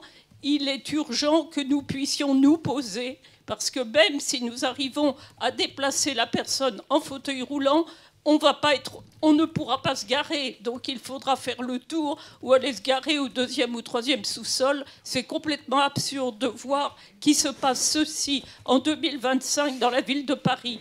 Excusez-moi, mais il y a d'autres métropoles qui traitent les seniors d'une autre manière. Donc la ville est peut-être marchable, comme on dit aujourd'hui.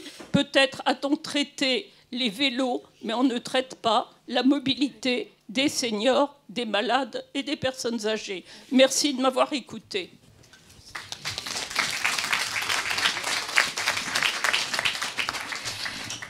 Merci beaucoup pour tous ces retours. Ils sont extrêmement précieux, extrêmement importants pour nous. Bien évidemment, tout ceci, nous allons en tenir compte. Ne pensez pas que tout cela sont des paroles vaines ce soir. Je me ferai bien évidemment la porte-parole auprès de la mairie du 15e arrondissement de tout ce que vous nous dites ce soir. C'est noté. J'en ferai part aussi à monsieur Jean-Yves Pinet, qui était déjà venu dans une de nos réunions publiques, puisqu'on avait déjà évoqué la restructuration de cette rue Saint-Amand, de ce carrefour Saint-Amand-Vouillé. Un autre projet que celui-ci nous avait d'ailleurs été présenté, sur lequel nous avions déjà travaillé avec vous, riverains, où on avait justement réfléchi à toutes ces questions de la place du piéton, pas que du vélo, mais du piéton, de la voiture. Voilà, ce sont des sujets sur lesquels nous avions déjà travaillé. Ce soir, je suis absolument déconcertée de toutes les informations que vous nous apportez sur l'état actuel de ce chantier, sur lequel, bien évidemment, on va être plus que vigilant. La place des seniors et des personnes malades ou en situation de handicap, c'est extrêmement, extrêmement important. Vous avez tout à fait raison et cela doit être rectifié. J'ai bien noté vos adresses, donc le 7 et le 9 de la rue Saint-Amand. C'est bien noté. On va essayer de voir ce qu'on peut faire avec monsieur Pinet pour apporter des améliorations. Comme on vous le disait, là, le projet n'est pas dans le marbre. Là, si vous voulez, l'intérêt principal de ce projet, au final, c'était de redessiner la piste cyclable. Maintenant, sincèrement, rien n'est fini, rien n'est figé. J'entends vraiment vos revendications et vos besoins, surtout hyper importants en termes de stationnement, que ce soit pour les ouvriers ou que ce soit pour les personnes qui habitent la rue. Donc on va faire le nécessaire. S'il vous plaît. Excusez-moi. Je vais demander la parole aussi, s'il vous plaît. Est-ce que je peux juste rajouter quelque chose? Les caniveaux n'ont pas été traités sur pratiquement les 2/3 de la rue. Et les caniveaux dans une rue, c'est aussi important que la route. Et là, ils n'ont pas du tout été traités, ils sont dans un état épouvantable. D'ailleurs, là, il a plu dernièrement, il y avait des flaques d'eau partout. Et ça, c'est les dégradations après du trottoir, c'est des dégradations le long des trottoirs. Enfin, on ne peut pas, sur un truc dont vous êtes occupé, ne pas s'occuper des caniveaux. Mais s'il vous plaît, j'ai demandé la parole. Oui, merci. Et donc, vous m'excuserez, je suis arrivée un petit peu en retard. J'ai peut-être pas tout suivi, mais j'ai vu que les nez de trottoir étaient prévus dans les travaux. Or, je suis étonnée de voir que les nez de trottoir, au croisement de la rue Saint-Amand et de la rue Labrouste, des deux côtés, côté des numéros pairs et côté des numéros impairs, n'ont absolument pas été traités. Or, il y a 30 ans, je crois, que j'ai demandé ça. On m'a dit, il n'y a pas de sous pour les faire. Aujourd'hui, je vois inscrit nez de trottoir dans votre projet et je suis étonnée de voir qu'ils n'ont pas été traités.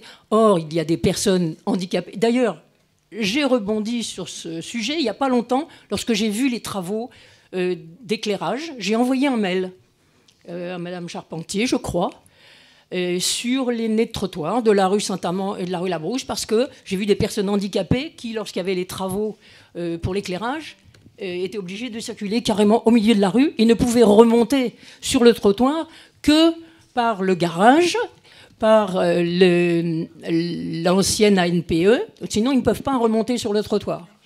Et donc les nez de trottoir n'ont toujours pas été faits. Comme ça fait 30 ans que je l'ai demandé, j'ose espérer que cette fois, avec ce projet, ils pourraient être embarqués. Et deuxièmement, je partage tout à fait ce qu'ont dit toutes les personnes qui sont là, mais lorsqu'on sort du garage des parkings du Parnassium, maintenant, c'est vraiment dangereux de sortir, parce qu'il y a les vélos, ensuite les voitures cachent la circulation des autres véhicules qui viennent de la droite et de la gauche, et on ne voit plus rien du tout. Alors qu'avant, c'était tout à fait libéré, on voyait très bien, et on pouvait sortir en toute sécurité. Et maintenant, c'est devenu dangereux. Merci. Pardon, un petit mot simplement. J'habite dans la rue... Allô? Dans la rue Georges Pitard. J'ai vu de dimanche à lundi, je pensais qu'il y avait un accident, mais non, c'était les travaux qui avaient commencé dans la rue Vouillé vers le pont de... La nuit, on commence à installer ça. Et j'ai passé hier et je me suis rendu compte que la rue de Versailles-Gétorix vers elle va être coupée. Moi, j'ai mon mari qui est handicapé. Il faut l'amener en voiture à l'hôpital Saint-Joseph. Eh bien, je ne sais pas s'il va falloir que je fasse les périphes, etc., pour arriver. Parce que il faut arriver quand même à la rue Versailles-Tolix. Tout est bloqué. Et là, je vous remercie, mais c'est honteux qu'on commence les travaux la nuit, vers minuit. Voilà. Merci beaucoup. Alors pour répondre sur le nez de... Je vais répondre aux deux questions, sinon je vais perdre la mémoire. Donc concernant le nez de trottoir, malheureusement, effectivement, c'est pas inclus au projet qu'on réalise là en 2 mois. Et pour les mêmes raisons que ce qui avait pu vous être évoqué par le passé, c'est des questions budgétaires. S'il vous plaît, on va laisser les personnes qui parlent répondre, s'il vous plaît. Merci beaucoup.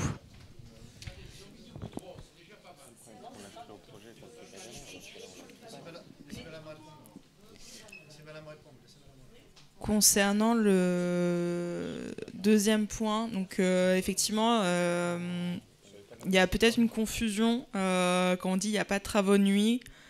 Quand il n'y a pas de travaux de nuit, ça veut dire on ne scie pas la route la nuit, on ne fait pas des travaux qui font des nuisances sonores particulièrement importantes la nuit. Par contre, ce qui s'est produit la nuit et qui se produit systématiquement la nuit, c'est les entreprises qui viennent pour poser les barrières. Donc effectivement, je ne dis pas que c'est silencieux, ça provoque de fait du bruit, mais c'est quelque chose qui ne peut pas être fait de jour pour la simple raison qu'on n'est pas sur les mêmes niveaux de trafic sur la jour ou la nuit pour poser les emprises et faire le marquage de travaux, etc. Prends le micro, Charles. Bonsoir. Elisabeth. Attendez, madame, il y avait une... pardon. Je me permets, on a eu des décapages de nuit après 22h avec des décapages de toute une bande, notamment des côtés pairs de la rue Saint-Amand au début des travaux, et ça a fait un boucan infernal jusqu'à minuit, 1h du matin, et ça a été plusieurs soirs de suite. Donc il n'y a pas eu que des pauses de barrières la nuit. Ça s'était produit aussi au réaménagement de la rue Bargue. Je suis là en face. Voilà. Et je m'étais renseignée d'ailleurs en conseil de quartier. J'avais demandé à quel moment les ouvriers pouvaient déposer leur matériel. On m'avait dit entre 7h et 8h du matin. Et les travaux ne peuvent pas commencer avant 8h du matin. Donc voilà, ça devrait garantir la tranquillité jusqu'à 7h du matin, même pour la livraison. Alors de manière peut-être très exceptionnelle, mais c'est peut-être possible, je ne sais pas, hein, j'en sais rien. Il y a peut-être des dérogations de temps en temps pour certains matériaux excessivement volumineux qui nécessitent d'être livrés en pleine nuit. Mais enfin voilà, moi on nous avait dit ça à l'époque, c'était il y a 6 mois, 1 an, pas avant 7h du matin, la livraison du matériel.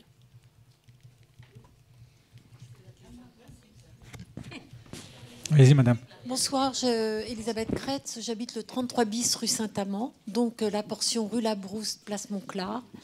On a parlé des handicapés, vous avez parlé du Parnassium, mais là aussi c'est important sur cette portion. Parce qu'on a parlé du 7 et du 9, là vous avez parlé du 7 et du 9, madame Charpentier, mais je pense que sur cette portion aussi, j'ai une maman handicapée, je l'ai emmenée ce matin à Saint-Joseph, je peux vous dire que c'est impraticable, c'est pas possible. Voilà. Bon. Est-ce que je peux parler maintenant? Excusez-moi. Moi, je ne voulais pas parler du chantier, je voulais parler du projet.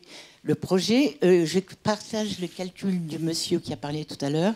Il doit y avoir à peu près 4 vélos en 20 minutes dans cette rue. Donc, je trouve ce projet mais grotesque et stupide. Voilà, d'une part. D'autre part, moi, j'ai failli me faire renverser 3 fois cette année, mais par des vélos. Pas par des voitures, par des vélos. D'accord? Donc le tout vélo, ça va, ça suffit. Par ailleurs, dans quel sens vous mettez vous dites que la rue Saint-Amand devient un sens unique, dans quel sens?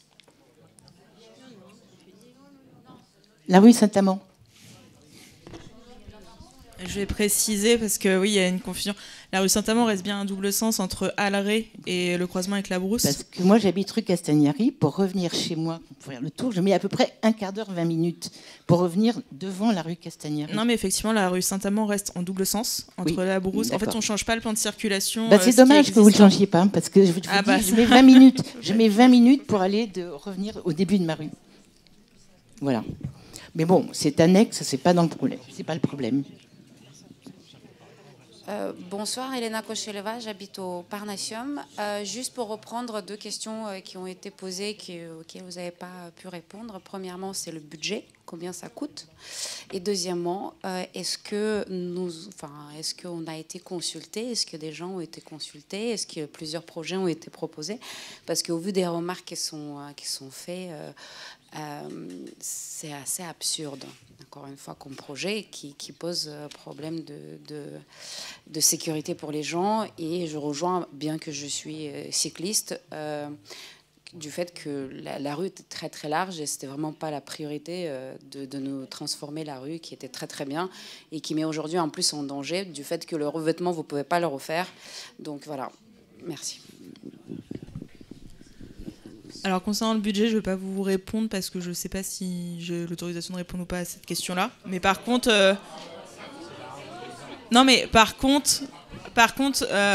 je vais me retourner vers la mairie du 15e et s'il y a des éléments qui pourront être communiqués, je les communiquerai avec plaisir avec la mairie du 15e. Ça, il n'y a pas de souci.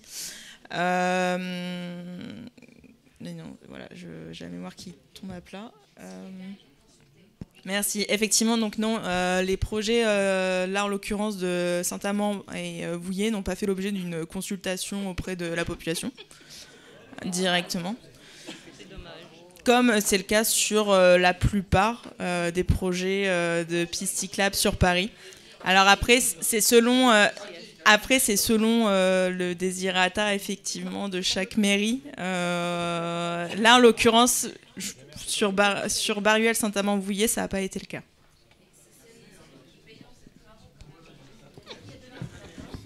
Excusez-moi, je voudrais juste faire une remarque concernant outre effectivement la non-consultation des résidents. Je voudrais juste faire une remarque.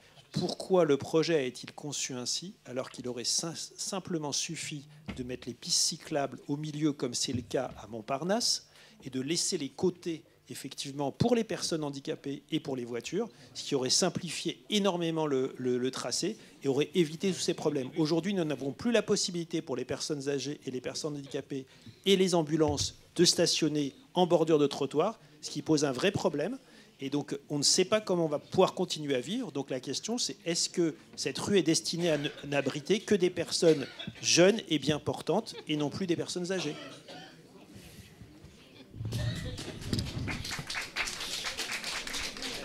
Alors concernant le positionnement des pistes cyclables, c'est vrai que ça a été pensé il y a 20 ans dans des projets un peu fous de se dire on mettait les pistes au milieu de la route. Et c'est vrai qu'on ne le fait plus maintenant pour des raisons de sécurité, puisque mettre les cyclistes vraiment au milieu de la circulation, à un moment ou à un autre, ils sont obligés de tourner et de se retrouver en confrontation avec les automobilistes en circulation.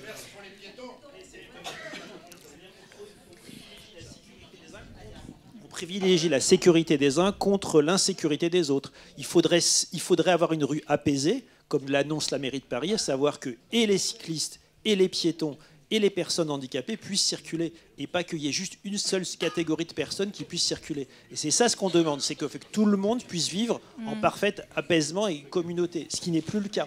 Et c'est ça qui pose problème dans la rue Saint-Amand. Donc nous, ce qu'on demande, c'est qu'on puisse recontinuer à vivre dans notre propre rue sur laquelle on vit depuis 20, 30 ou 40 ans. Bah ça, alors, je vais quand même rajouter un ou deux éléments pour conforter un petit peu tout ce que vous êtes en train de dire. Pour ceux qui étaient là, si vous vous en rappelez, quand on avait travaillé sur ce projet Saint-Amand-Vouillers ici, parce qu'on avait concerté les habitants, on avait discuté avec les riverains pour discuter de qu'est-ce qu'on pourrait faire. Notre premier but, rappelez-vous, pour nous, mairie du 15e, c'était de sécuriser tout ce qui était traversée piétonne et les déplacements des piétons dans ce secteur. Et par la même occasion, si possible, bien évidemment, sécuriser aussi le passage des vélos. Mais on avait beaucoup travaillé, je ne sais pas si vous vous rappelez, on avait vraiment travaillé sur le concept d'îlot pour mettre les piétons en sécurité au moment des traversées ou placer les passages piétons pour que ce soit plus facile, plus accessible. On avait vraiment fait tout ce travail-là. Malheureusement, ce projet-là a été abandonné au profit du projet qui vous est présenté maintenant. Et ce projet n'a pas toute notre adhésion, je dois bien vous le dire.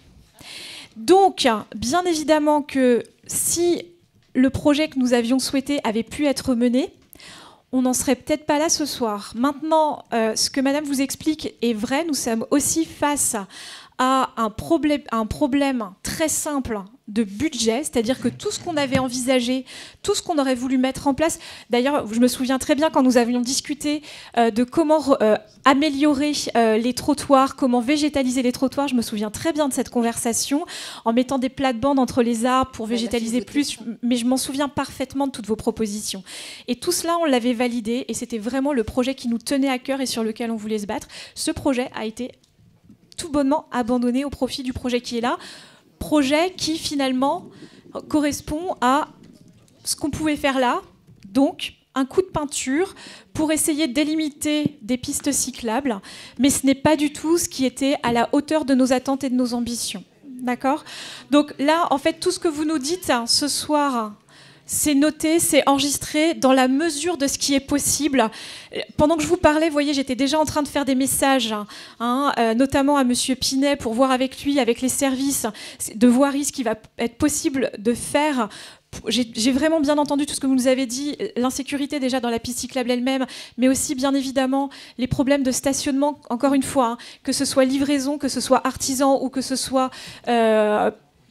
les véhicules sanitaires, les ambulances et autres, tout ça on le prend en compte et pour nous c'est très important, d'accord ? Ne pensez pas qu'on se satisfait à la mairie du 15e de ce qui est en train de se passer sur le secteur.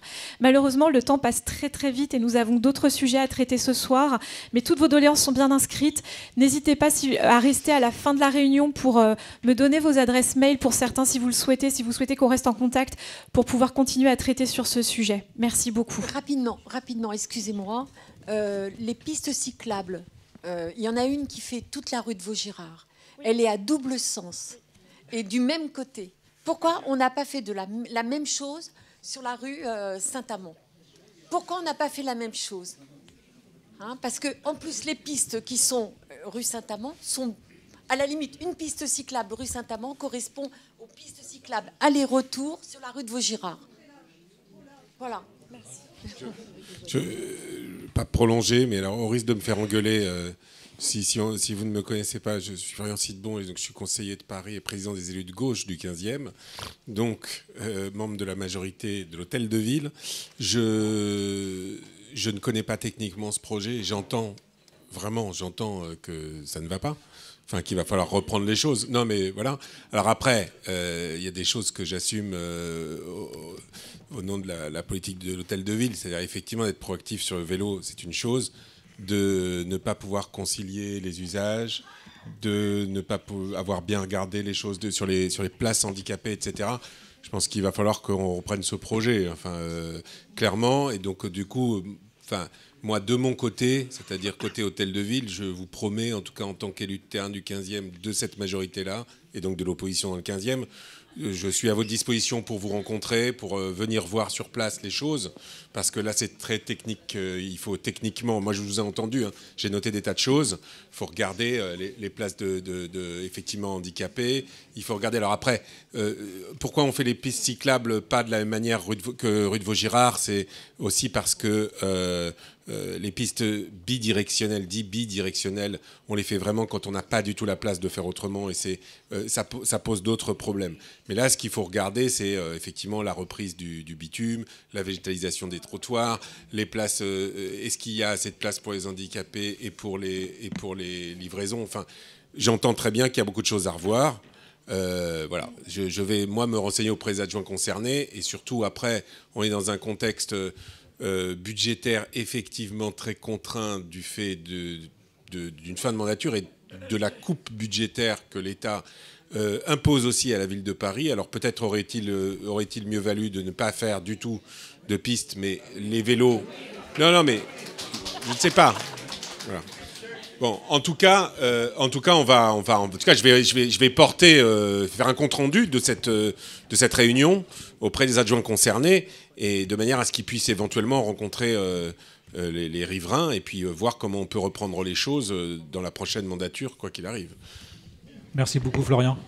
Merci à tout le monde. On va passer à l'autre sujet. Avant d'aborder l'autre sujet, en réunion préparatoire, nous avions prévu, j'avais proposé le thème qui avait été accepté par les autres conseillers de quartier, qui était de faire un point sur la réhabilitation du quartier Bargues et de voir la sécurité qui en découle. Ça avait été accepté par les autres conseillers de quartier, et puis toi aussi, Louise Agathe.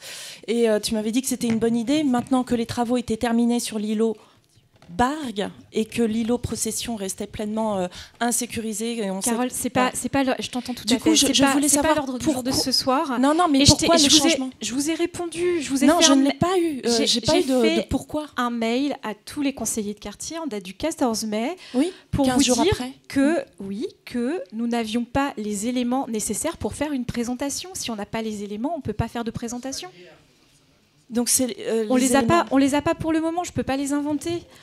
D'accord. C'était pas possible maintenant. Par contre, ce que je vous ai dit dans le mail, c'est qu'on fera tout pour les avoir pour que, à la session d'automne, ça puisse être présenté. Non, t'as pas parlé d'éléments. T'as juste dit on ne peut pas le faire. On le fera en octobre. Voilà. Donc, je voulais comprendre pourquoi. Très bien. Voilà. Pourquoi le réaménagement Bargues, qui est prévu depuis 2013, est encore reporté. Voilà, c'est tout. Je vous invite à en parler après. Je voudrais qu'on passe à la présentation du référent police municipale. La place.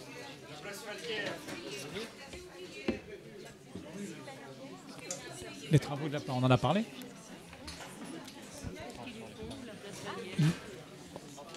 On va. Est-ce qu'on peut en parler rapidement en 2-3 points les travaux. C'est pas à vous. Alors là. Mais je vous crois. Ne nous énervons pas, tout va bien. Les intervenants ne sont pas venus.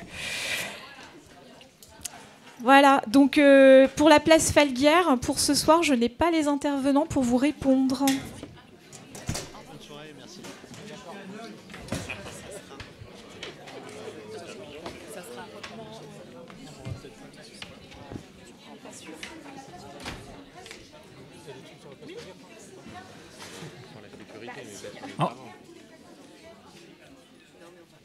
Mais là, du coup, ça sera un peu plus sécurité. On pourra peut-être en parler brièvement. Ouais. Là, on va parler du référent police municipale.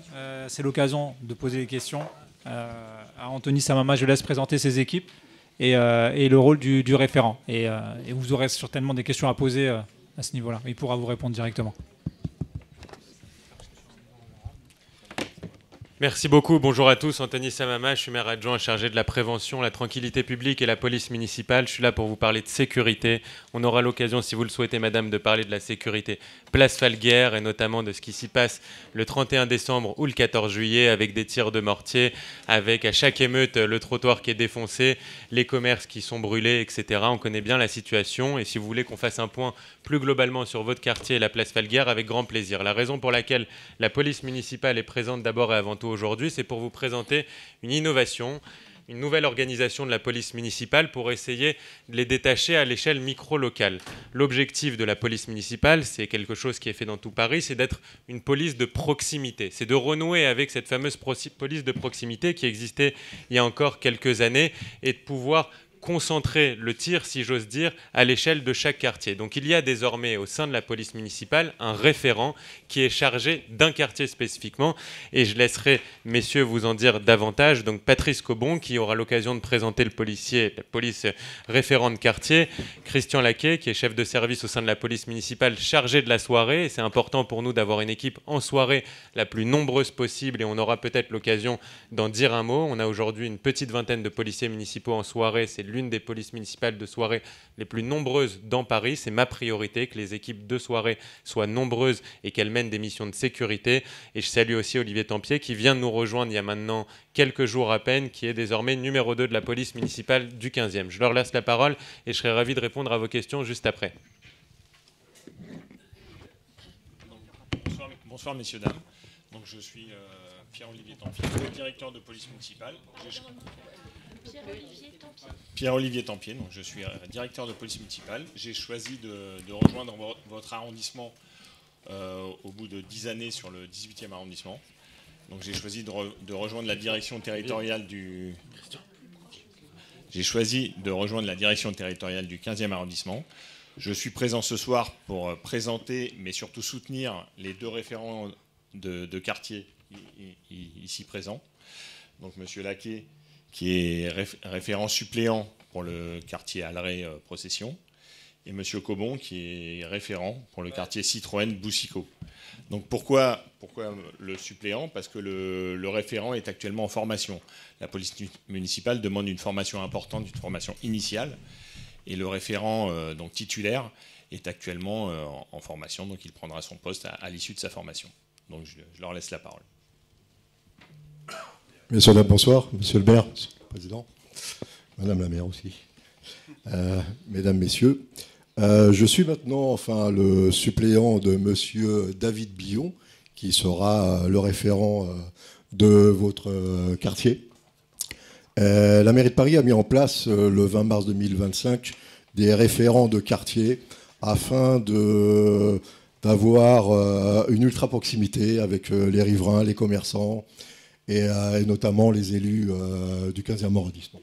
Voilà, et notamment M. Samama, puisqu'on l'a beaucoup, M. Samama, qui nous demande pas mal de choses, et puis c'est notre métier de toute façon, les doléances avec le commissariat du 15e arrondissement aussi, et le quartier Falguière, et le quartier Bargue et autres, c'est un quartier que je connais depuis pas mal de temps, puisque je suis à peu près depuis une vingtaine d'années sur l'arrondissement, 15e arrondissement. Et j'étais inspecteur de sécurité auparavant, référent technique d'arrondissement. Et ensuite, au fil du temps, on l'a créé, la police municipale. Et sur votre quartier, on prendra contact, on a des opérations totem, ça s'appelle, c'est-à-dire des points fixes où les riverains peuvent venir parler avec nous, voir les problématiques du quartier. Et ensuite, pouvoir essayer et du moins d'y répondre. Voilà, avec nos compétences de policier municipal. Voilà. Sur le quartier, on fait pas mal d'opérations conjointes avec Police nationale, notamment dans le quartier Bargue et Falguière. Et on fait aussi beaucoup d'opérations puisque c'est d'actualité ce soir, sur les pistes cyclables. Voilà, notamment Vaugirard et puis la future piste de cyclable qui va se mettre en route. Voilà pour moi. Alors, les doléances, comment ça va se passer? On a des moyens maintenant de communication un peu modernes. Hein. Vous avez un moyen de communication qui s'appelle Solène. C'est une solution de sollicitation numérique. Voilà, sur le site de la mairie de Paris. C'est parfait. Si vous m'avez vu le... Alors, on va faire avancer un petit peu. C'est encore mieux. Présentation. Voilà. Alors, référent de quartier, comme je vous ai dit, un encadrant de police municipale, un référent de quartier, où on échange plusieurs thématiques et on privilège les divisions à l'usager. Bon. Le référent de quartier, il se fait connaître. Ça sera moi, ça sera aussi mon collègue. Et moi, je suis référent en titre dans un autre quartier, dont vous allez me voir ici, et puis aussi dans d'autres quartiers. Les commerçants, les riverains, les usagers, voilà, afin de créer un lien d'ultra proximité. Puis elle a commencé ce soir, puisque j'étais assis dans le public. Voilà, je parlais à une charmante dame, justement, de Vaugirard. Voilà, la piste cyclable de Vaugirard. Ensuite, on va retourner en arrière. La rencontre physique, bien sûr, le totem que je vous ai parlé.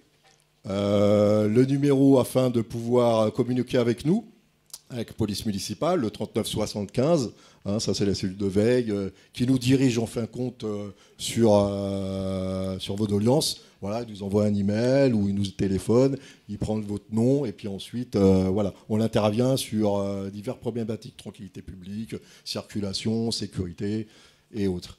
Les réunions de quartier, bien sûr. Alors, la présence physique, ça va se faire par de l'îlotage et le point de rencontre.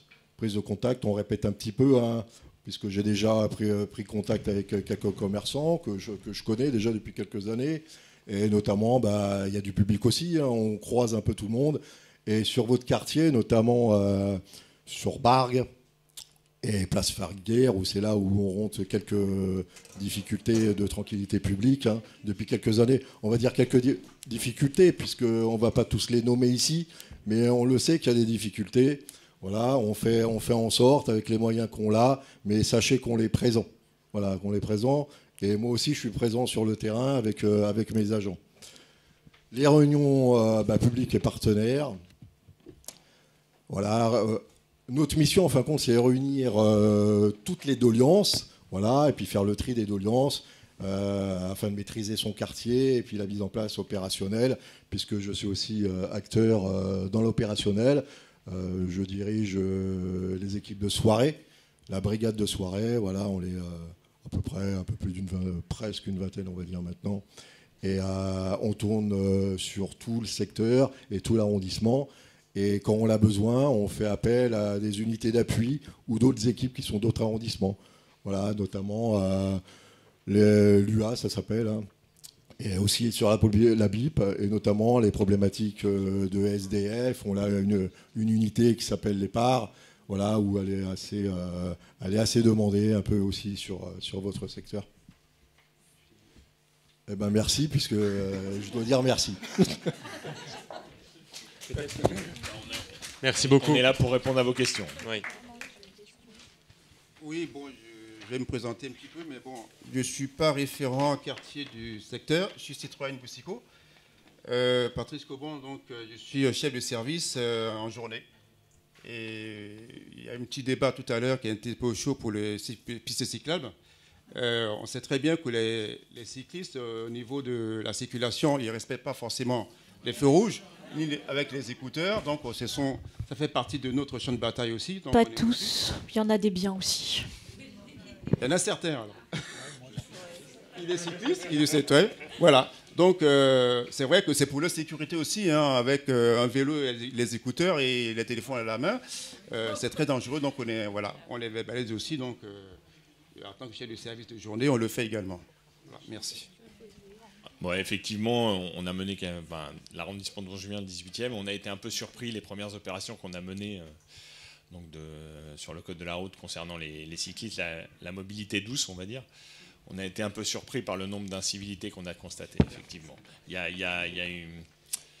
va dire qu'il y a un sérieux à revoir sur le respect du code de la route au niveau des mobilités douces, il faut l'avouer. Mais on progresse. On progresse en matière de prévention, en matière de verbalisation, mais effectivement, on a quelques surprises quand on mène des opérations sur le sentiment d'impunité, mais qui est vite démenti par notre action.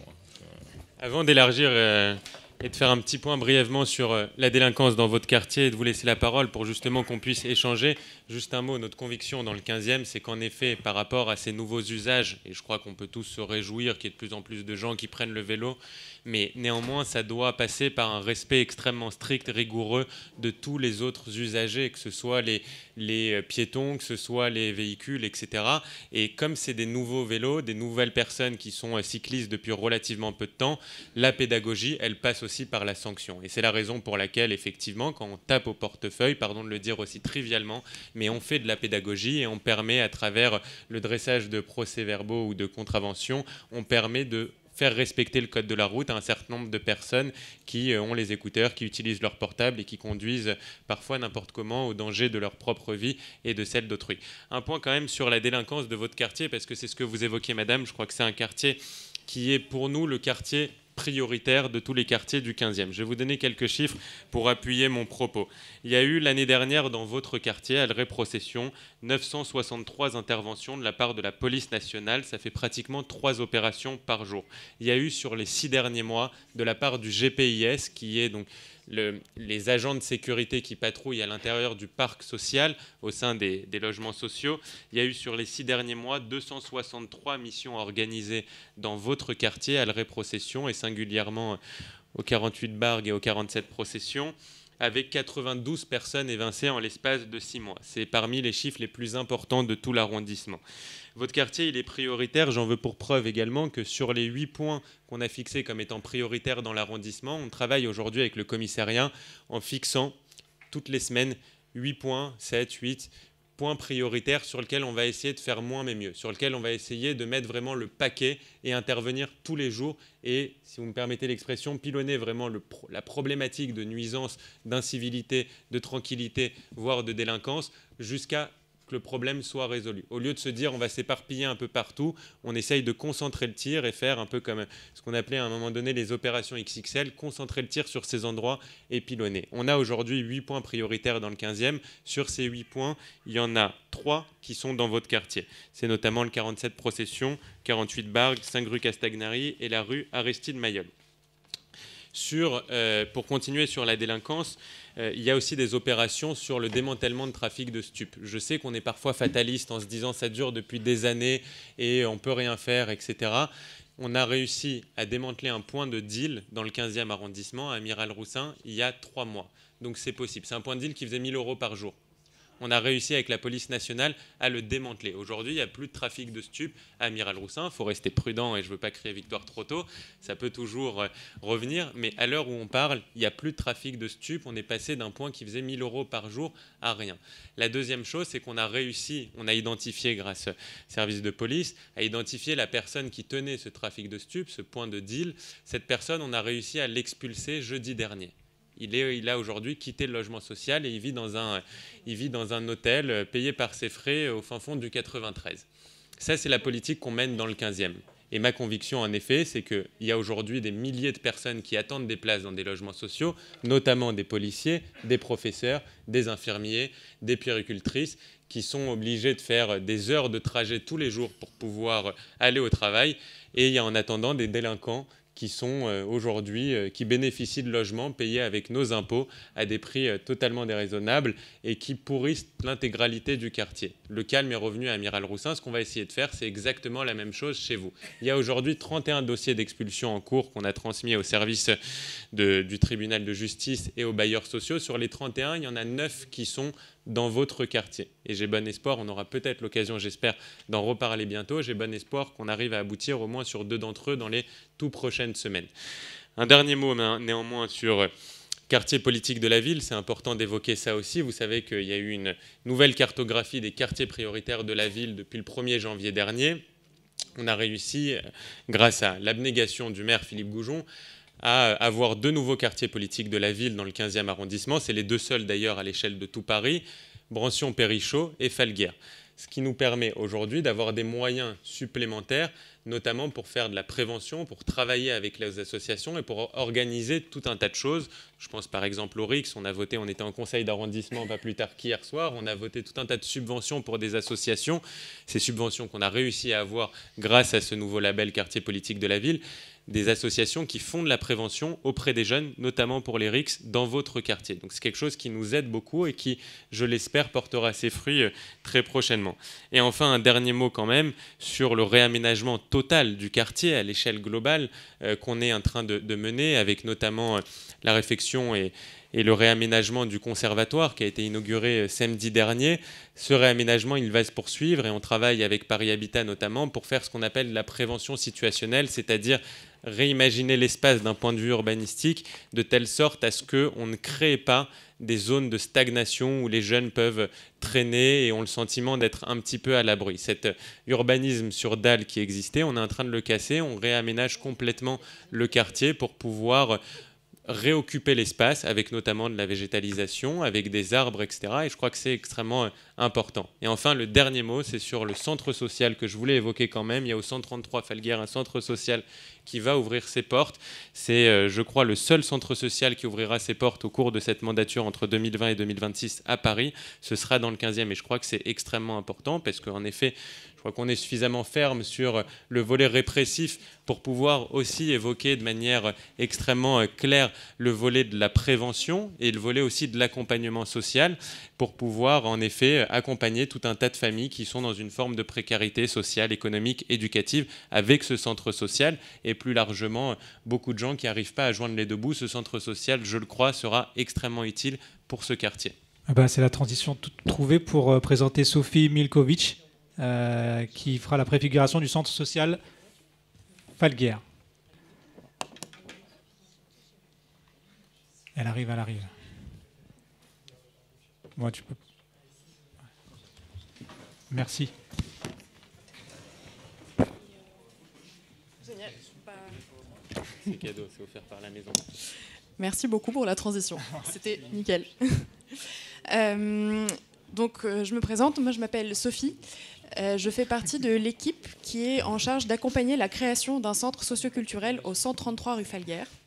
Et donc pour celles et ceux qui ne voient pas exactement où c'est littéralement à 2 minutes d'ici. Vous sortez, vous arrivez sur la place Falguière, vous prenez un peu à gauche. Et là, il y a un local.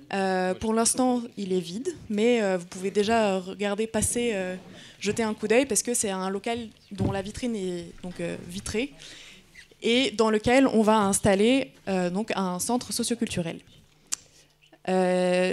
Moi, j'ai commencé à travailler sur ce sujet il y a quelques mois déjà, en septembre, et je me suis dit que c'était un bon moment pour vous faire une sorte de point d'étape, parce qu'il y a des choses qui ont été faites, et puis il y a des choses qui sont aussi en préparation, auxquelles on aimerait que toutes les personnes qui le souhaitent soient associées. Pour rappel, un centre socioculturel, c'est beaucoup un lieu de vie du quartier. C'est un espace dans lequel on peut trouver effectivement des services et des activités, mais c'est aussi un endroit où on peut proposer des choses. On peut proposer d'animer un atelier sur une des passions qu'on a. On peut proposer de tenir l'accueil juste pour discuter avec les personnes qui passent, pour rencontrer ses voisins et ses voisines. C'est un endroit où on peut aussi monter un projet. Si jamais il y a un sujet qui tient à cœur à plusieurs personnes qui sont un peu isolées dans leur bâtiment respectif, et ben c'est un endroit où on peut se retrouver, discuter, monter un projet ensemble. Et c'est vraiment un endroit pour faire vivre le quartier pour tous les publics. Donc c'est destiné aussi bien aux enfants, aux jeunes, aux seniors, aux adultes, aux parents, pas aux parents. Enfin vraiment, toutes les personnes sont les bienvenues. Et toutes les personnes sont les bienvenues aussi parce que ce sont ces personnes-là qui vont faire vivre ce projet. C'est grâce aux idées des habitantes et des habitants, aux propositions des habitantes et des habitants qu'on va faire vivre cet espace, ce lieu. Est-ce que je peux demander ? Oui, merci. Donc, on a commencé en septembre et c'est depuis... Donc, la première étape, c'était beaucoup de juste prendre connaissance de la vie du quartier, de rencontrer les acteurs associatifs, de commencer à discuter avec les gens. Et depuis janvier, on est rentré dans une deuxième phase qui est une phase de mobilisation. Et pour ça, on a proposé plusieurs ateliers participatifs dont l'objectif, c'était beaucoup de rassembler un peu les envies et les besoins des personnes qui ont participé à ces ateliers. Donc il y a eu un premier atelier sur plus la déclinaison des valeurs que porte un centre socioculturel. Donc ces 3 valeurs sont la démocratie, la solidarité et la dignité humaine. Donc l'idée, c'était un peu de voir comment est-ce que les personnes qui étaient présentes à l'atelier imaginaient concrètement l'incarnation de ces 3 valeurs, donc quelles activités y seraient associées. Ensuite, il y a eu un deuxième atelier plus sur quelles sont les priorités des personnes. Donc on a rassemblé tout ce qui est ressorti de ce premier atelier. On a rassemblé aussi tout ce qui était ressorti de notre première phase où on rencontrait les acteurs associatifs, où on rencontrait les gens, par exemple sur le kiosque citoyen.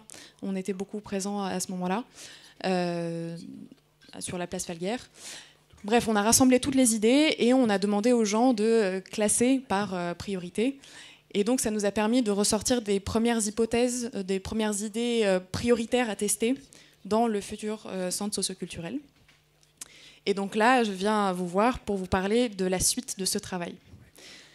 Une première idée qu'on avait eue, c'était de repartir d'une des priorités qui avait parlé un peu à tous les publics qui avaient fait l'exercice, qui était celui de la cuisine partagée, quelque chose autour de la nourriture, de la convivialité, voilà, se retrouver autour d'une table et manger ensemble.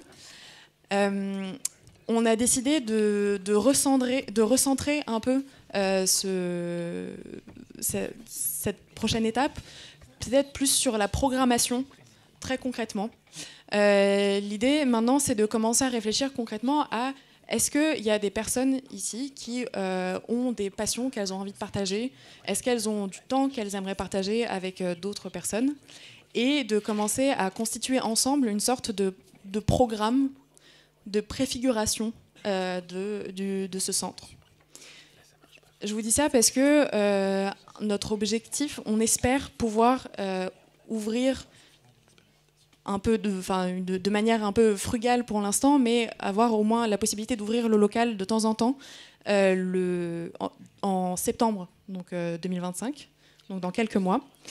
Et pour ouvrir à des fins utiles et pas juste pour ouvrir et voir ce qui se passe, on aimerait construire une sorte de programmation. Et l'idée, c'est de commencer à rassembler toutes les personnes qui sont déjà venues nous voir pour nous dire moi, j'ai une idée pour occuper des enfants. Moi, ce qui m'intéresse, c'est la peinture. Je pourrais peut-être proposer des choses autour de ça.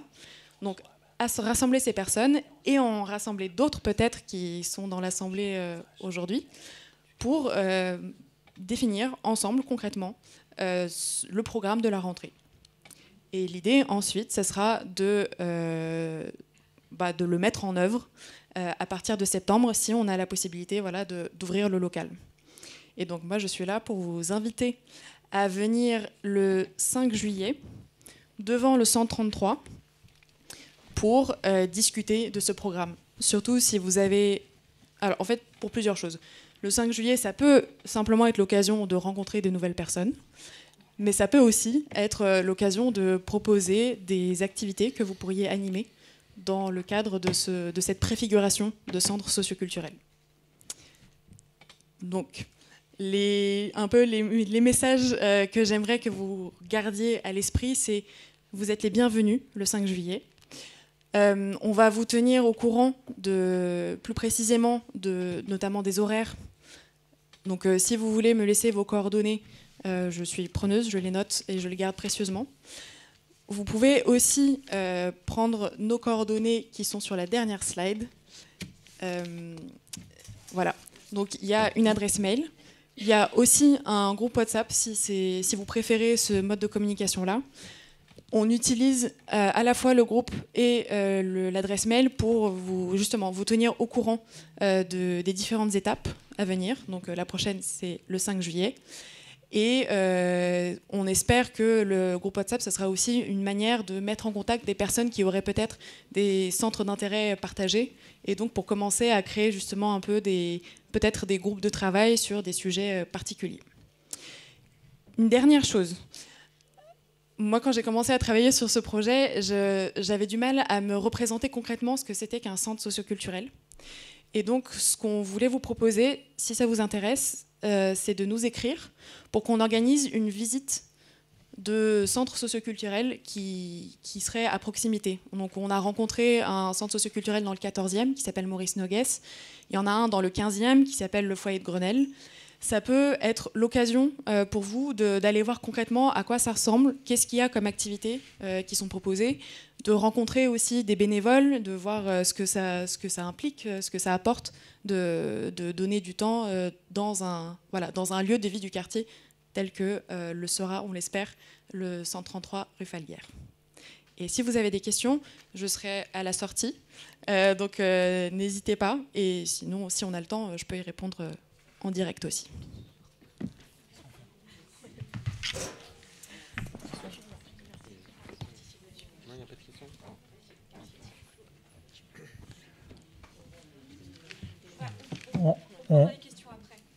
On va clore, c'est ça? Et on prendra les questions après, vous venez voir directement Anthony. Ouais. Je tiens à vous remercier d'être là, d'être venu ce soir. Merci à chacun des... Vous allez pouvoir lui poser après? Oui, ils vont venir, vont être à vous. Ouais. Merci aux conseillers de quartier. Merci à Florian Sidbon, à Anthony Samama, à Louise Agathe Charpentier et à tous les intervenants. Bonne soirée.